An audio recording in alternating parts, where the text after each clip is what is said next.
ಆತ್ಮೀಯ ಸ್ಪರ್ಧಾರ್ಥಿಗಳೇ, ಪ್ರಪಂಚದ ಭೂಗೋಳಶಾಸ್ತ್ರದ ಬಗ್ಗೆ ಅಧ್ಯಯನ ಮಾಡ್ತಾ ಇದ್ವಿ. ಲಾಸ್ಟ್ ಕ್ಲಾಸಲ್ಲಿ ಪ್ರಪಂಚದ ಭೂಗೋಳದಲ್ಲಿ ಇರ್ತಕ್ಕಂಥ ಖಂಡಗಳು ಯಾವುವು, ಸಾಗರಗಳು ಯಾವುವು, ಮತ್ತೆ ಆ ಸಾಗರಗಳ ಟೋಟಲ್ ಸಾಗರದ ವಿಸ್ತರಣೆ ಎಷ್ಟಿದೆ, ಖಂಡದ ವಿಸ್ತರಣೆ ಎಷ್ಟಿದೆ, ಮತ್ತೆ ಆ ಖಂಡಗಳ ಅನ್ವರ್ಥ ನಾಮಗಳ ಬಗ್ಗೆ ಅಧ್ಯಯನ ಮಾಡಿದ್ವಿ.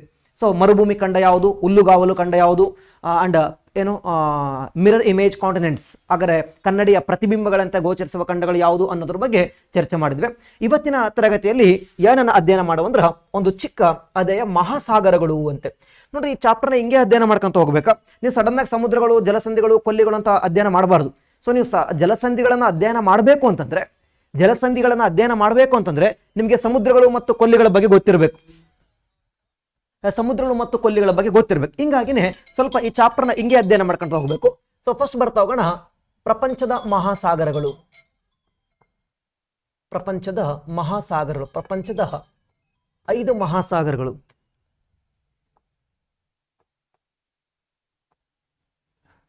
ಪ್ರಪಂಚದ 5 ಮಹಾಸಾಗರಗಳು, the great oceans, the great 5 oceans. Okay, ಸ್ವಲ್ಪ ಗಮನಿಸ್ತಾ ಬರುವ. ನಿಮ್ಗೆ ಆಲ್ರೆಡಿ 5 ಮಹಾಸಾಗರಗಳ ಬಗ್ಗೆ ಗೊತ್ತಿದೆ. ನಾವೀಗ ಏನ್ ಮಾಡಂದ್ರೆ ಆ ಸಾಗರಗಳ ಹೆಸರುಗಳನ್ನು ನಾವು ಲಾಸ್ಟ್ ಕ್ಲಾಸ್ ತಿಳ್ಕೊಂಡಿದೀವಿ. ಅಷ್ಟೇ. ಅತ್ಯಂತ ದೊಡ್ಡ ಸಾಗರ ಯಾವುದು, 2ನೇ ದೊಡ್ಡ ಸಾಗರ ಯಾವುದು, 3ನೇ ದೊಡ್ಡ ಸಾಗರ ಯಾವುದು, 4ನೇ ದೊಡ್ಡ ಸಾಗರ ಯಾವುದು, ಅತಿ ಚಿಕ್ಕ ಸಾಗರ ಯಾವುದು ಅನ್ನೋದನ್ನ ಅಷ್ಟೇ ತಿಳ್ಕೊಂಡಿದೀವಿ. ಈಗ ಆ ಸಾಗರಗಳನ್ನ ಡೀಪ್ ಆಗಿ ಅರ್ಥ ಮಾಡ್ಕೊಳ್ತಾ ಹೋಗುವ. ಸೊ ಸಾಗರಗಳ ಬಗ್ಗೆ ಅಧ್ಯಯನ ಮಾಡೋದನ್ನ ಓಷನೋಗ್ರಫಿ ಅಂತ ಕರಿತಾ ಹೋಗ್ತೀವಿ. ಸಾಗರಗಳ ಬಗ್ಗೆ ಅಧ್ಯಯನ ಮಾಡೋದನ್ನ ಓಷಿಯನೋಗ್ರಫಿ ಅಂತ ಕರಿತಾ ಹೋಗ್ತೀವಿ. ಓಷಿಯನೋಗ್ರಫಿ ಅಂತ ಕರಿತಾ ಹೋಗ್ತೀವಿ. ಓಷಿಯನೋಗ್ರಫಿ ಅಂತ ಕರಿತಾ ಹೋಗ್ತೀವಿ. ಸಾಗರಗಳ ಬಗ್ಗೆ ಅಧ್ಯಯನ ಮಾಡೋದನ್ನ ಓಷಿಯನೋಗ್ರಫಿ ಅಂತ ಕರಿತಾ ಹೋಗ್ತೀವಿ. ಹಾಗಾದ್ರೆ ಅದೇ ಸರೋವರಗಳ ಬಗ್ಗೆ ಅಧ್ಯಯನ ಮಾಡೋದನ್ನ ಲಿಮ್ನೋಲಜಿ ಅಂತ ಕರಿತಾ ಹೋಗ್ತೀವಿ. ನದಿಗಳ ಬಗ್ಗೆ ಅಧ್ಯಯನ ಮಾಡೋದನ್ನ ಪೊಟಮೋಲಜಿ ಅಂತ ಕರಿತಾ ಹೋಗ್ತೀವಿ. ಸರೋವರಗಳ ಬಗ್ಗೆ ಅಧ್ಯಯನ ಮಾಡೋದು ಲಿಮ್ನೋಲಜಿ, ಸಾಗರಗಳ ಬಗ್ಗೆ ಅಧ್ಯಯನ ಮಾಡೋದು ಓಷನೋಗ್ರಫಿ ಅಂತ ಕರಿತಾ ಹೋಗ್ತೀವಿ. ಏನು ಸರ್ ಆಗರ ಓಷನೋಗ್ರಫಿ ಅಂತಂದ್ರೆ to study about the ocean, ಸಾಗರಗಳ ಅಧ್ಯಯನ. ಸಾಗರಗಳ ಅಧ್ಯಯನವನ್ನ ಓಷನೋಗ್ರಫಿ ಅಂತ ಕರಿತಾ ಹೋಗ್ತೀವಿ. ಓಕೆ, ಸ್ವಲ್ಪ ಮುಂದುವರೆದು ಮಾತಾಡ್ತಾ ಹೋಗುವ. ಸೊ ಸಾಗರ ಅಂದ್ರೆ ಏನು ಸರ? ಸಾಗರ ಅಂದ್ರೆ ಶಿವಮೊಗ್ಗ ಜಿಲ್ಲೆಯ ಒಂದು ತಾಲೂಕು ಅಂತ ಬರೆಯಕ್ಕೆ ಹೋಗ್ಬಿಡ್ರಿ ಮತ್ತೆ. ಸೊ ಸಾಗರ ಅಂದ್ರೆ ಭೂಮಿಯ ಮೇಲ್ಮೈನಲ್ಲಿ ವಿಶಾಲವಾಗಿ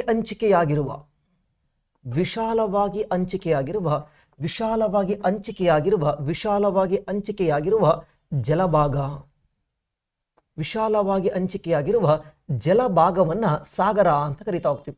ಭೂಮಿಯ ಮೇಲ್ಮೈನಲ್ಲಿ ವಿಶಾಲವಾಗಿ ಹಂಚಿಕೆಯಾಗಿರುವ ಜಲಭಾಗವನ್ನ ಸಾಗರ ಅಂತ ಕರಿತಾ ಹೋಗ್ತೀವಿ. ಸಮುದ್ರ ಅಂದ್ರೆ ಬೇರೆ. ಸಮುದ್ರ ಅಂದ್ರೆ 2 ಫಲಕಗಳ ನಡುವೆ ಬಂದಿರುವ ನೀರನ್ನ ಸಮುದ್ರ ಅಂತ ಕರಿತಾ ಹೋಗ್ತೀವಿ. ಕೊಲ್ಲಿ ಅಂದ್ರೆ ಬೇರೆ. ಅಲೆಗಳ ಸವಕಳಿ ಕಾರ್ಯದಿಂದ ಆ ಅರ್ಧ ಚಂದ್ರಾಕಾರದ ರಚನೆ ಆಗಿರೋದಕ್ಕೆ ಕೊಲ್ಲಿ ಅಂತ ಕರಿತಾ ಹೋಗ್ತೀವಿ. ಕಾರಿ ಅಂದ್ರೆ ಬೇರೆ. ಕಿರಿದಾದ ಜಲಭಾಗದ ಮೂಲಕ ವಿಶಾಲವಾದ ಜಲಭಾಗ ಒಂದು ರಚನೆ ಆಗುವುದು. ಕಿರಿದಾದ ಬಾಯಿಯ ಮೂಲಕ ವಿಶಾಲವಾದ ಜಲಭಾಗ ರಚನೆ ಆಗೋದಕ್ಕೆ ಗಲ್ಫ್ ಅಥವಾ ಕಾರಿ ಅಂತ ಕರಿತಾ ಹೋಗ್ತೀವಿ. ಇರಲಿ, ಈಗ ನಮಗೆ ಜಸ್ಟ್ ಸಾಗರ ಅಂದ್ರೆ ಏನು ಅಂತ ಗೊತ್ತಾಗುತ್ತೆ. ಸಾಗರ ಅಂದ್ರೆ ಏನಾಗರೆ, ಇದು ಅತ್ಯಂತ ವಿಶಾಲವಾದ ಜಲಭಾಗ ಅಂತೇಳಿ. ಓಕೆ, ನೆಕ್ಸ್ಟ್ ಸ್ವಲ್ಪ ಮುಂದಕ್ಕೆ ಬರ್ತಾ ಹೋಗೋಣ. ಹಾಗಾದ್ರೆ ಈ 5 ಮಹಾಸಾಗರಗಳಿದಾವಲ್ವಾ, ಆ 5 ಮಹಾಸಾಗರಗಳನ್ನ ನಾವು ಇಂಡಿವಿಜುವಲ್ ಆಗಿ ಅಧ್ಯಯನ ಮಾಡ್ಕೊಳ್ತಾ ಹೋಗೋಣ. ಇಂಡಿವಿಜುವಲ್ ಆಗಿ ಅಧ್ಯಯನ ಮಾಡೋದಕ್ಕಿಂತ ಮೊದಲು ಒಂದು ಸ್ವಲ್ಪ ಆ ಸಾಗರಗಳ ಚಿತ್ರವನ್ನ ಒಂದು ರೌಂಡ್ ನೋಡ್ಬಿಡೋಣ. ಸ್ವಲ್ಪ ಗಮನಿಸಬೇಕು. ಈ ವರ್ಲ್ಡ್ ಜಿಯೋಗ್ರಫಿಯಲ್ಲಿ ಆ ಇಮೇಜ್ ನಿಮ್ಮ ಮೈಂಡಲ್ಲಿ ಕೂರಬೇಕು. ಯಾಕಂದ್ರೆ ಪ್ರಪಂಚದ ಭೂಗೋಳ ಚೆನ್ನಾಗಿ ಅರ್ಥ ಆಯ್ತು ಅಂದ್ರೆ ಪ್ರಪಂಚದ ಪ್ರಚಲಿತ ವಿದ್ಯಮಾನಗಳು ಕರೆಕ್ಟಾಗಿ ಅರ್ಥ ಆಗ್ತಾವ. ಇಲ್ಲ ಅಂದ್ರೆ ಬಹಳ ಕಷ್ಟ ಆಗ್ತೈತಿ. ಸ್ವಲ್ಪ ಇಲ್ಲಿ ಗಮನಿಸ್ತಾ ಬನ್ನಿ. ಈ ಕಡೆ ಸಮಭಾಜಕ ರೇಖೆ ಇದೆ. ಇಲ್ಲಿ ಸ್ವಲ್ಪ ಚಿತ್ರವನ್ನ ಗಮನಿಸಿ. ಈ ಚಿತ್ರವನ್ನು ನೋಡಿ, ವಿಡಿಯೋಗಳನ್ನು ಫಾಸ್ ಮೂವ್ ಮಾಡೋಕ್ಕೂ ಹೋಗ್ಬೇಡಿ, ಜಸ್ಟ್ ನೋಡ್ತಾ ಹೋಗಿ. ಯಾಕೆ ಅಂತಂದ್ರೆ ನಿಮ್ಗೆ ಸ್ವಲ್ಪ ಅದರ ಗೊತ್ತಾಗ್ಲಿ ಏನೇನು ಯಾವ್ಯಾವ ಭಾಗಗಳು ಹೆಂಗೆ ಎಲ್ಲೆಲ್ಲಿದಾವ ಅಂತೇಳಿ. ನೀವು ಆಮೇಲೆ ಬೇಕಾದ್ರೆ ಟ್ರೈ ಮಾಡಿ. ಪ್ರಪಂಚದ ಭೂಗೋಳದ ಹಾಕ್ಬೇಕಾ, ಮತ್ತು ನೀವು ಏನೇನು ಹಾಕಕ್ಕೆ ಹೋಗಿ ಏನೇನೋ ಮಾಡಿ.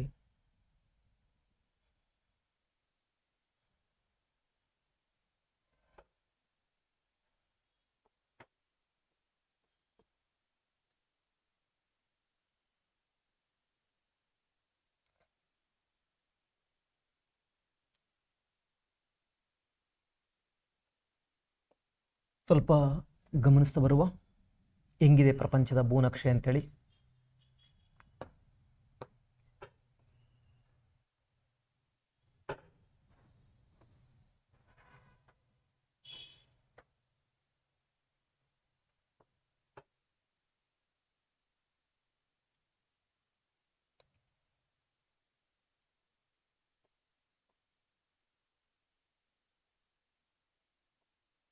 ಸ್ವಲ್ಪ ಗಮನಿಸಿ.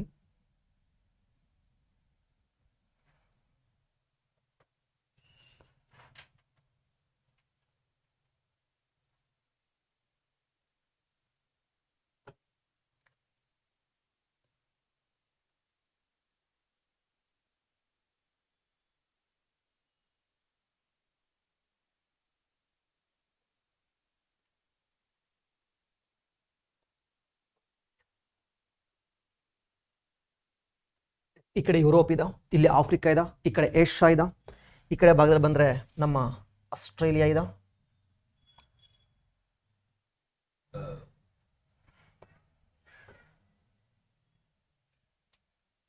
ಆಸ್ಟ್ರೇಲಿಯಾ ಇದೆ. ಇನ್ನು ಈ ಕಡೆ ಬಂದರೆ ನಾರ್ದನ್ ಅಮೇರಿಕಾ,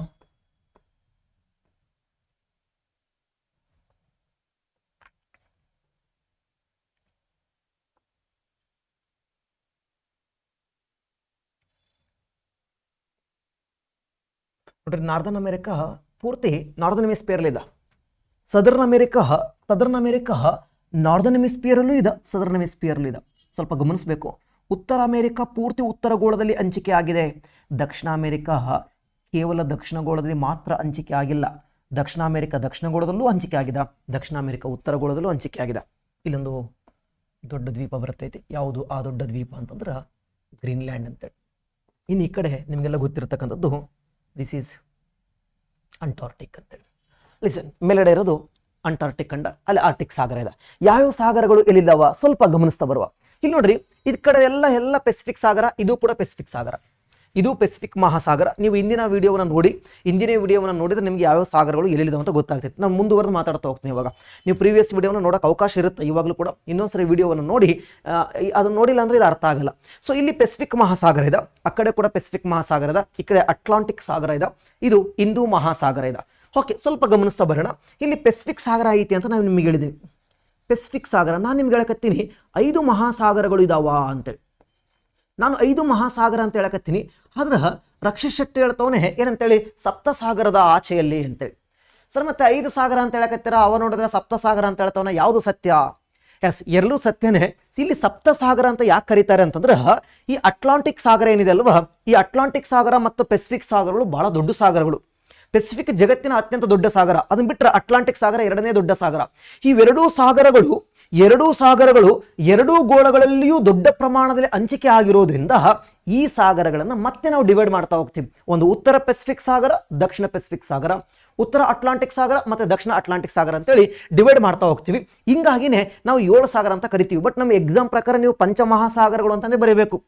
ಎಸ್, ಅದು ಸಪ್ತಸಾಗರದ ಆಚೆಯಲ್ಲಿ ಅಂತ ಇರ್ತೈತಿ. ಸಪ್ತಸಾಗರ ಹೆಂಗಂದ್ರೆ ಉತ್ತರ ಪೆಸಿಫಿಕ್, ದಕ್ಷಿಣ ಪೆಸಿಫಿಕ್, ಉತ್ತರ ಅಟ್ಲಾಂಟಿಕ್, ದಕ್ಷಿಣ ಅಟ್ಲಾಂಟಿಕ್. 4 ಅದು ಇಂಡಿಯನ್ ಓಷನ್, ಆರ್ಟಿಕ್ ಓಷನ್ ಅಥವಾ ಅಂಟಾರ್ಟಿಕ್ ಓಷನ್. ಅಂಟಾರ್ಟಿಕ್ ಓಷನ್ ಅಂದ್ರೆ ಒಂದೇ, ದಕ್ಷಿಣದ ಓಷನ್ ಅಂದ್ರೆ ಒಂದೇ, ನೆಕ್ಸ್ಟ್ ಆರ್ಟಿಕ್ ಓಷನ್. ಎಸ್, ಹಿಂಗೆ ಸಪ್ತಸಾಗರ ಅಂತ ಕರೀತಾರೆ. ನಿಮ್ಗೆ ಗೊತ್ತಿರಲಿಲ್ಲ ಅಷ್ಟೇ. ಬಟ್ ಎಕ್ಸಾಮ್ ಪ್ರಕಾರ ಎಷ್ಟು ಮಹಾಸಾಗರಗಳು ಅಂತಂದ್ರೆ 5 ಮಹಾಸಾಗರಗಳಿದಾವೆ. ಓಕೆ, ಹಾಗಾದ್ರೆ ಈ ಕಡೆ ಪೆಸಿಫಿಕ್ ಸಾಗರ ಇದೆ, ಈ ಕಡೆ ಸೈಡ್ ಬಂದ್ರೆ ಅಟ್ಲಾಂಟಿಕ್ ಮಹಾಸಾಗರ ಐತೆ ನೋಡ್ರಿ. ಅಟ್ಲಾಂಟಿಕ್ ಸಾಗರ ಇದೆ, ಈ ಕಡೆ ಸೈಡ್ ಬಂದ್ರೆ ಅಟ್ಲಾಂಟಿಕ್ ಸಾಗರ ಇದೆ. ಆದರೆ ಈ ಕಡೆ ಸೈಡ್ ಬಂದ್ರೆ ಹಿಂದೂ ಮಹಾಸಾಗರ ಇದೆ, ಗ್ರೇಟ್ ಇಂಡಿಯನ್ ಓಷನ್ ಇದೆ. ಹಿಂದೂ ಮಹಾಸಾಗರ ಇದೆ, ಗ್ರೇಟ್ ಇಂಡಿಯನ್ ಓಷನ್, ಹಿಂದೂ ಮಹಾಸಾಗರ ಇದೆ. ಸರಿ, ಈ ಕಡೆ ಸೈಡ್ ಬಂದ್ರೆ ಅಗೇನ್ ಮತ್ತೆ ಪೆಸಿಫಿಕ್ ಸಾಗರ ಇದೆ. ಅಗೇನ್ ಮತ್ತೆ ಯಾವ ಸಾಗರ ಇದಪ್ಪ ಅಂದ್ರೆ ಪೆಸಿಫಿಕ್ ಸಾಗರನೇ ಇದೆ. ನಾನು ನಿಮಗೆ ಹೇಳಿದ್ದೀನಿ, ಇದು ಯಾವ ಪೆಸಿಫಿಕ್, ಇದು ಯಾವ ಪೆಸಿಫಿಕ್, ಉತ್ತರ ಪೆಸಿಫಿಕ್, ಇದು ಯಾವ ಪೆಸಿಫಿಕ್, ದಕ್ಷಿಣ ಪೆಸಿಫಿಕ್. ಹಾಗಾದ್ರೆ ಇದೆಲ್ಲ ಈ ಕಡೆ ಇದು ಪೂರ್ತಿ ಯಾವ ಪೆಸಿಫಿಕ್ ಅಂತಂದ್ರೆ this is the eastern Pacific. ಇದು ಈಸ್ಟರ್ನ್ ಪೆಸಿಫಿಕ್, ಇದು ವೆಸ್ಟರ್ನ್ ಪೆಸಿಫಿಕ್. ಕನ್ಫ್ಯೂಸ್ ಆಗ್ತಿದೆ ಅಂತ ನನಗೆ ಭಾಳ ಚೆನ್ನಾಗಿ ಗೊತ್ತು. ಇದು ಕನ್ಫ್ಯೂಸ್ ಆಗಬಾರ್ದು ಅಂತಂದ್ರೆ ಪ್ರೀವಿಯಸ್ ಕ್ಲಾಸ್ ನಾನು ತುಂಬಾ ಟೈಮ್ ಮಾತಾಡಿದ್ದೀನಿ. ಇದು ಈಸ್ಟರ್ನ್ ಪೆಸಿಫಿಕ್, ನಿಮಗಿದು ವೆಸ್ಟ್ ಅಂತ ಅನ್ಸುತ್ತಾ? ಯಾಕಂದ್ರೆ ನೀವು ಹಿಂಗೆ ನಿಂತ್ಕೊಂಡು ನೋಡ್ತೀರಾ. ಹಿಂಗೆ ನಿಂತ್ಕೊಂಡು ನೋಡಿದಾಗ ಸರ್ ಅದು ವೆಸ್ಟ್ ಅಲ್ವಾ, ವೆಸ್ಟರ್ನ್ ಪೆಸಿಫಿಕ್ ಅಲ್ವಾ, ಸರ್ ಅದು ಈಸ್ಟ್ ಇದೆ, ಈಸ್ಟರ್ನ್ ಪೆಸಿಫಿಕ್ ಅಲ್ವಾ, ಹಿಂಗೆ ನೋಡಿದ್ರೆ ತಪ್ಪು ಆಗ್ತೀರಾ ಮಾರ್ಕ್ಸ್ನ. ನೀವು ಇದು ವೆಸ್ಟರ್ನ್ ಪೆಸಿಫಿಕ್ ಅದು ಯಾವಾಗ ಅನ್ಕೋಬೇಕು, ನೀನು ಇಲ್ಲಿ ನಿಂತಿದೀಯಾ ಅಂತ ಅನ್ಕೋಬೇಕು. ಈಗ ಇಲ್ಲಿ ಸಾಗರದ ಒಳಗಡೆ ನಿಂತಿದೆ ಅಂದ್ರೆ ಈಗ ಯೋಚನೆ ಮಾಡಿ, ಯಾವ್ದಾಗಾರ ಈಸ್ಟರ್ನ್ ಪೆಸಿಫಿಕ್, ಇದು ಈಸ್ಟು, ಈ ಕಡೆ ಹೋದ್ರೆ ವೆಸ್ಟು. ಆದ್ರೆ ಅಮೆರಿಕ ಯಾವ ಪೆಸಿಫಿಕ್ ಕಡೆ ಐತೆ ಅಂದ್ರೆ ಈಸ್ಟರ್ನ್ ಪೆಸಿಫಿಕ್ ಕಡೆ ಐತೆ. ನೀವು ಈ ಮ್ಯಾಪ್ ಅನ್ನ ನೋಡಿ ಅದು ವೆಸ್ಟರ್ನ್ ಪೆಸಿಫಿಕ್, ಈಸ್ಟರ್ನ್ ಪೆಸಿಫಿಕ್ ಅಂದ್ರೆ ತಪ್ಪಾಗ್ಬಿಡ್ತೈತಿ. ನೀವು ಸಾಗರದ ಒಳಗಡೆ ನಿಂತ್ಕೋಬೇಕು. ನೋಡ್ರಿ, ಇಲ್ಲಿ ನಿಂತೀರಾ ಅಂತ ಅನ್ಕೊಳ್ರಿ. ನೋಡ್ರಿ, ಇದು ಈಸ್ಟರ್ನ್ ಅಟ್ಲಾಂಟಿಕ್, ಇದು ವೆಸ್ಟರ್ನ್ ಅಟ್ಲಾಂಟಿಕ್. ಇಲ್ಲಿ ನೋಡ್ರಿ, ಇಲ್ಲಿ ನಿಂತಿದ್ರ ಅಂತ ಅನ್ಕೊಳ್ಳಿ. ಇದು ಈಸ್ಟರ್ನ್ ಇಂಡಿಯನ್ ಓಷನ್, ಇದು ವೆಸ್ಟರ್ನ್ ಇಂಡಿಯನ್ ಓಷನ್. ಈಗ ನಿಮ್ಗೆ ಕ್ಲಿಯರ್ ಆಗಿದೆ ಅಂತ ಅನ್ಕೊಳ್ತೀನಿ. ಹಾಗಾದ್ರೆ ಇದು ಯಾವ ಪೆಸಿಫಿಕ್ ಅಂತಂದ್ರೆ ಈಸ್ಟರ್ನ್ ಪೆಸಿಫಿಕ್. ನೋಡ್ರಿ ಇಲ್ಲಿ ಬರ್ರಿ, ಇವಾಗ ಇಲ್ಲಿ ನಿಂತ್ಕೊಳ್ಳಿ.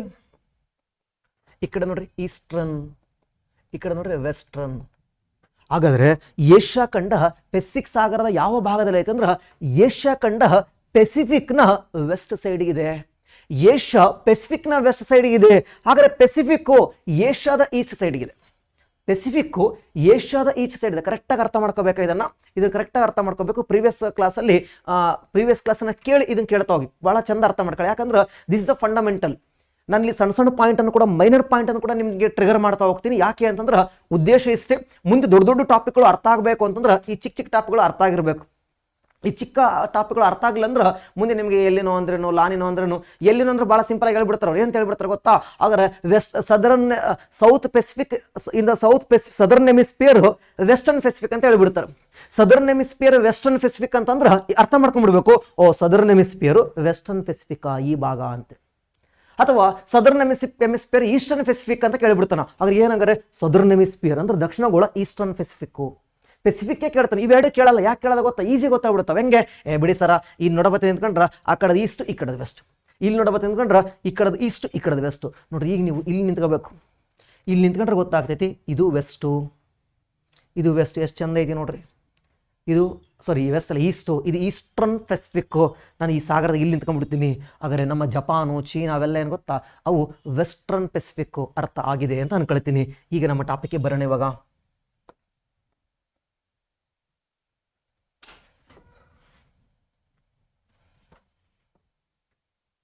ನಾನು ಮ್ಯಾಪನ್ನು ಹಾಕೋ ಉದ್ದೇಶ ಏನಪ್ಪ ಅಂದ್ರೆ ನಿಮಗೆ ಕ್ಲಾರಿಟಿ ಸಿಗಲಿ ಅಂತೇಳಿ. ನಾನು ಮ್ಯಾಪನ್ನು ಡೌನ್ಲೋಡ್ ಮಾಡ್ಕೋಬೋದಿತ್ತು, ಬಟ್ ಆದರೆ ನಿಮಗೂ ಸ್ವಲ್ಪ ಪ್ರಯತ್ನ ಪಡಿ ನೀವು ಕೂಡ. ಯಾಕಂದ್ರೆ ಜಾಸ್ತಿ ಪ್ರಯತ್ನ ಪಟ್ಟಷ್ಟು ಜಾಸ್ತಿ ದೊಡ್ಡ ಫಲ ಸಿಗ್ತೈತೆ ಕಣ್ರಿ. ದೊಡ್ಡ ಫಲ ಸಿಗ್ಬೇಕಂದ್ರೆ ಜಾಸ್ತಿ ಎಫರ್ಟ್ ಹಾಕ್ಲೇಬೇಕು. ಹಾಕ್ಲಿಲ್ಲ ಅಂದ್ರೆ ಇನ್ನೊಬ್ಬನ ಯಾರು ಎಫರ್ಟ್ ಆಗ್ತಾನೆ ಅವನು ನಿನ್ನ ಕನಸನ್ನು ಅವನು ಕಿತ್ಕೊಳ್ತಾನೆ. ನೆನಪಿರಲಿ, ನಿನ್ನ ಕನಸಿಗಾಗಿ ನೀನು ಒಬ್ಬನೇ ಹೋರಾಟ ಮಾಡ್ತಿಲ್ಲ. ನಿನ್ನ ಕನಸಿಗಾಗಿ ನೀನೇನು PSI ಆಗ್ಬೇಕಂತ ಕನಸು ಕಟ್ಟಿದೆಯಲ್ವೇ, ಆ ಕನಸಿಗಾಗಿ ಲಕ್ಷಾಂತರ ಜನ ಹೋರಾಟ ಮಾಡಕತ್ತಾರ. ಅದರಲ್ಲಿ ನೀನು ಒಬ್ಬ ಅಷ್ಟೇ. ಹಿಂಗಾಗಿ ನೀನು ಅವ್ರಿಗಿಂತ ಜಾಸ್ತಿ ಹೋರಾಟ ಮಾಡಬೇಕು ಅಂತಂದ್ರೆ ನೀನು ಮ್ಯಾಪ್ ಹಾಕ್ಲೇಬೇಕು. ಇವತ್ತು ಮೊನ್ನೆ ನೀವು PC exam, civil PC exams HK paper ನೋಡಿ, 4-5 ಕ್ವಶನ್ಸ್ ವರ್ಲ್ಡ್ ಜಿಯೋಗ್ರಫಿಲ್ ಕೇಳೋನೆ ಕಣ್ರಿ. ಎನಿಸಿ ನದಿಯನ್ನು ಕೇಳೋನು. ಎಲ್ಲಿದೆ ಗೊತ್ತಾ ಎನಿಸಿ ನದಿ? ಇಲ್ಲೇ ಐತೆ ಕಣ್ರಿ ಎನಿಸಿ ನದಿ ಅಂತೇಳಿ. ರೈನ್ ನದಿ ಬಗ್ಗೆ ಪ್ರಶ್ನೆ ಕೇಳಿದಾನೆ, ಇಲ್ಲೇ ಐತಿ ರೈನ್ ನದಿ. ಮೆಸಟಾ ಪ್ರಸ್ಥಭೂಮಿ ಬಗ್ಗೆ ಪ್ರಶ್ನೆ ಕೇಳಿದಾನೆ, ಇಲ್ಲಿದೆ ಮೆಸಟಾ ಪ್ರಸ್ಥಭೂಮಿ. ಇದು ಎಕ್ಸಾಂಪಲ್ PC ಎಕ್ಸಾಮಿಗೆ ಕೇಳಿರೋ ಪ್ರಶ್ನೆಗಳ ಬಗ್ಗೆ ನಾನು ಮಾತಾಡಕತ್ತಿರೋದು. ಸರ್ ನೀವು ಭಾಳ ಜನ ವರ್ಲ್ಡ್ ಜಿಯೋಗ್ರಫಿ ಅಂತ ಅಂದ ತಕ್ಷಣ ಇದನ್ನ PC ಕೇಳಿದ ನೋಡ್ರಿ, ಮೂರು ಪ್ರಶ್ನೆಗಳನ್ನ ಕೇಳಿದಾನ, ಬರೀ ವರ್ಲ್ಡ್ ಜಿಯೋಗ್ರಫಿ ಸಂಬಂಧಪಟ್ಟಂತೆ. ಹಿಂಗಾಗಿನೇ ಬಿ ಅವೇರ್, ವರ್ಲ್ಡ್ ಜಿಯೋಗ್ರಫಿ ಬಗ್ಗೆ ನಾವು ಜಾಸ್ತಿ ಓದ್ಕೊಳ್ಳೇಬೇಕು. ಯಾಕಂದ್ರೆ ಇದರಲ್ಲಿ 5-4 ಕ್ವಶನ್ ಬಂದ್ಬಿಟ್ರೆ ಬೇರೆ ಯಾರು ಆನ್ಸರ್ ಮಾಡಲ್ಲ, ನಾವು ಆನ್ಸರ್ ಮಾಡ್ತೀವಿ ಕಣ್ರಿ. ನಾವು ಅದಕ್ಕೆ ಎಲ್ಲರೂ ಓದುವುದನ್ನು ಓದಬೇಕು, ಎಲ್ಲರೂ ಓದದೆ ಇರುವುದನ್ನು ಕೂಡ ನಾವು ಓದಬೇಕು. ಯಾಕಂದ್ರೆ ಇದು ನಮ್ಮ ಕೊನೆಯ ಅಟೆಂಪ್ಟ್ ಆಗಬೇಕು. ಮತ್ತೆ ಪದೇ ಎಕ್ಸಾಮ್ ಬರ್ಕಂತ ಕೂರಬಾರ್ದು. ಹಿಂಗಾಗಿನೇ ಸ್ವಲ್ಪ ಏನು ಮಾಡುವ, ಒಂದೇ ಟೈಮಲ್ಲೇ ಭಾಳ ಎಫರ್ಟ್ ಹಾಕುವ. ಒಂದೇ ಗುಂಡಿಯನ್ನು ಜಾಸ್ತಿ ಆಳಕ್ಕೆ ತೋಡ್ರಿ, ನೀರು ಸಿಗ್ತೈತಿ. 4-5 ಗುಂಡಿನ ಅಲ್ಲೆಲ್ಲ ತೋಡ್ತೋ ನೀರು ಸಿಗಲ್ಲ. ಓಕೆ, ಬಂದ್ಬಿಡ ನಮ್ಮ ಟಾಪಿಕ್ಗೆ. ಈಗ ನೋಡ್ರಿ, ಪೆಸಿಫಿಕ್ ಸಾಗರ ಮತ್ತು ಅಟ್ಲಾಂಟಿಕ್ ಸಾಗರ ಇದೆ ಅಲ್ವಾ? ಹಾಗಾದ್ರೆ ಇವು ಎರಡನ್ನ ಪ್ರತ್ಯೇಕಿಸುವ ರೇಖೆ ಯಾವುದು ಅಂತ ಪ್ರಶ್ನೆ ಕೇಳ್ತಾನೆ. What is the boundary between the Pacific and Atlantic? Pacific ಸಾಗರ ಮತ್ತು ಅಟ್ಲಾಂಟಿಕ್ ಸಾಗರದ ಇವೆರಡನ್ನ ಪ್ರತ್ಯೇಕ ಮಾಡುವ ರೇಖೆ ಯಾವುದು? ನಿಮಗೆ ಅಕ್ಷಾಂಶ ರೇಖಾಂಶಗಳ ಬಗ್ಗೆ ಪರಿಚಯ ಇದೆ. ನಾನು ನಿಮಗೆ ಅಸ್ಟ್ರಾನಮಿ ಪಾಠ ಮಾಡಬೇಕಾದ್ರೆ ಅಕ್ಷಾಂಶ ರೇಖಾಂಶಗಳ ಬಗ್ಗೆ ಹೇಳ್ತಾ ಹೋಗ್ತೀನಿ ಅಂತ. ಮುಂದಿನ ದಿನಗಳಲ್ಲಿ ಅಸ್ಟ್ರಾನಮಿ ಪಾಠ ಕ್ಲಾಸ್ ಸ್ಟಾರ್ಟ್ ಮಾಡ್ತೀನಿ. ಸೆಪ್ಟೆಂಬರ್ ಎಂಡಿಂಗ್ಗೆ, ಸೆಪ್ಟೆಂಬರ್ ಮಿಡ್ಡಲ್ಲಿ ನಿಮ್ಮ ESI PSI VA ಎಕ್ಸಾಮ್ಸ್ ಒಳಗಡೆ ನಾನು ಮುಗಿಸಿರ್ತೀನಿ ಅದನ್ನ. ಹಾಗಾದ್ರೆ ಅವಾಗ ನಾನು ನಿಮಗೆ ಅಕ್ಷಾಂಶ ಅಂದ್ರೇನು, ರೇಖಾಂಶ ಅಂದ್ರೇನು, ಅಂಡ್ UTM ಜೋನ್ಸ್ ಅಂದ್ರೇನು, ಯೂನಿವರ್ಸಲ್ ಟ್ರಾನ್ಸ್ಫರ್ಸ್ ಮರ್ಕ್ಯಾಪ್ಟರ್ ಹಂಗಂದ್ರೆ ಏನು ಎಲ್ಲ ಹೇಳ್ತಾ ಹೋಗ್ತೀನಿ ಅಂತ. ಈಗ ನಿಮ್ಗೆ ಒಂದು ಪಾಯಿಂಟ್ ಗೊತ್ತಿರಲಿ, ಅಕ್ಷಾಂಶ ಅಂದ್ರೆ ಹಿಂಗೆ ಅಡ್ಡಿ ಇರ್ತಾವ, ರೇಖಾಂಶ ಅಂದ್ರೆ ಹಿಂಗೆ ಉದ್ದಕ್ಕಿದಾವ ಅಂತ ಅನ್ಕೊಳ್ಳಿ. ಇದ್ರ ಒಳಗಡೆ ಇಲ್ಲಿ ನೋಡ್ರಿ, ಇಲ್ಲಿ ರೇಖಾಂಶ 0 ಡಿಗ್ರಿ ಹೋಗೈತೆ ಕಣ್ರಿ. ಇಲ್ಲಿ ರೇಖಾಂಶ ಒಂದು 0 ಡಿಗ್ರಿ ಅಂತ ಹೋಗೈತೆ, 0 ಡಿಗ್ರಿ. ಈ ಕಡೆಗಿರವೆಲ್ಲ ಈಸ್ಟ್ ಲ್ಯಾಂಗಿಟ್ಯೂಡ್ಸು, ಈ ಕಡೆಗಿರವೆಲ್ಲ ವೆಸ್ಟ್ ಲ್ಯಾಂಗಿಟ್ಯೂಡ್ಸ್. ಹಾಗಾದ್ರೆ ಇಲ್ಲಿ ಎಲ್ಲೋ ಒಂದ್ ಕಡೆ, ಈ ಕಡೆ ಯಾವುದೋ ಆ ಕಡೆ 0 ಐತಲ್ವಾ, ಈ ಕಡೆ 1 2 3 4 5 6 ಅಂತ ಹಿಂಗೆ ಬರ್ತಾವ. ಲೈನ್ಗಳನ್ನ ಹಾಕಿರ್ತಾರೆ, 1 2 3 4 ಅಂತೇಳಿ ಹಿಂಗೆ ಲೈನ್ಗಳನ್ನ ಹಾಕಂತ ಹೋಗಿದಾರಲ್ವಾ. ಆದ್ರೆ ಎಲ್ಲೋ ಒಂದ್ ಕಡೆ 67.16 ಅನ್ನೋ ರೇಖಾಂಶ ಹಿಂಗೆ ಹೋಗಿತ್ತು ಕಣ್ರಿ.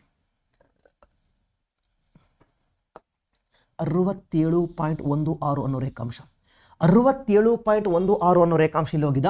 67.16. ಈಗ ನೀವೇ ಯೋಚನೆ ಮಾಡಬೇಕು, 67.16 ಇದು 0 ಅಂತ ಹೇಳಿದೀನಿ. ಆದರೆ 0ದಿಂದ ಪಶ್ಚಿಮಕ್ಕಾಯ್ತೋ ಪೂರ್ವಕ್ಕಾಯ್ತೋ? ಪಶ್ಚಿಮಕ್ಕಿರೋದ್ರಿಂದ 67.06 ವೆಸ್ಟ್ ಲ್ಯಾಂಗಿಟ್ಯೂಡ್ ಐತಲ್ವಾ. ವೆಸ್ಟ್ ಲ್ಯಾಂಗಿಟ್ಯೂಡ್ ಐತಲ್ವಾ, ಇದು ಅರ್ಥ ಮಾಡ್ಕೊಳ್ಳಿ ಅಟ್ಲಾಂಟಿಕ್ ಸಾಗರ ಮತ್ತು ಪೆಸಿಫಿಕ್ ಸಾಗರದ ಗಡಿಯಾಗಿದೆ. ನೋಡ್ರಿ ಇಲ್ಲೇನು ಗಡಿ ಬೇಕಾಗಿಲ್ಲ ನಮ್ಗೆ, ಇಲ್ಲಿ ಬಹಳ ಈಸಿ ಇದೆ. ಅಟ್ಲಾಂಟಿಕ್ ಸಾಗರ ಮತ್ತು ಪೆಸಿಫಿಕ್ ಸಾಗರವನ್ನು ಪ್ರತ್ಯೇಕಿಸೋದು. ನೋಡ್ರಿ ಅಮೆರಿಕ ಖಂಡಗಳು ಅಟ್ಲಾಂಟಿಕ್ ಸಾಗರ ಪೆಸಿಫಿಕ್ ಸಾಗರನ ಪ್ರತ್ಯೇಕ ಮಾಡ್ತವೆ. ನೋಡಿದ್ರೆ ಗೊತ್ತಾಗ್ತೈತಿ. This is northern America. Yes I request, ನೀವು ಇಂದಿನ ವಿಡಿಯೋವನ್ನು you must see. Yes world geography ಒಳಗಡೆ ನೀವು ಇಂಡಿಯನ್ ವಿಡಿಯೋ ನೋಡಲೇಬೇಕು. ನಾನು ಇಲ್ಲಿ ಯಾವ್ಯಾವ ಖಂಡಗಳಂತ ಬರೆದಿಲ್ಲ. ಯಾಕೆ ಬರೆದಿಲ್ಲ ಅಂದ್ರೆ ಪ್ರೀವಿಯಸ್ ವಿಡಿಯೋ ನೋಡಿದಿರಾ ಅಂತೇಳಿ. ಹಾಗಾದ್ರೆ ಸೊ ಇದನ್ನ northern America southern America separate ಮಾಡ್ತಾವ ಸರ್, ಓಕೆ. ಆದ್ರೆ ಇಲ್ಲಿ ಸಪರೇಟ್ ಮಾಡುವ ರೇಖೆ ಯಾವುದು? ದಟ್ ಈಸ್ 67.17 ವೆಸ್ಟ್ ಲ್ಯಾಂಗಿಟ್ಯೂಡ್, ಪಶ್ಚಿಮ ರೇಖಾಂಶ. ಇದನ್ನು ನಾವೇನಂತ ಕರಿತಾ ಹೋಗ್ತೀವಿ ಅಂದ್ರೆ ಕೇಪ್ ಹಾರ್ನ್ ಲೈನ್ ಅಂತ ಕರಿತಾ ಹೋಗ್ತೀವಿ. ಇಲ್ಲೊಂದು ಚಿಲಿ ದೇಶದ ಹತ್ರ ಕೇಪ್ ಹಾರ್ನ್ ಅಂತ ಇದೆ ಕಣ್ರಿ, ಕೇಪ್ ಹಾರ್ನ್ ಅಂತ ಇದೆ.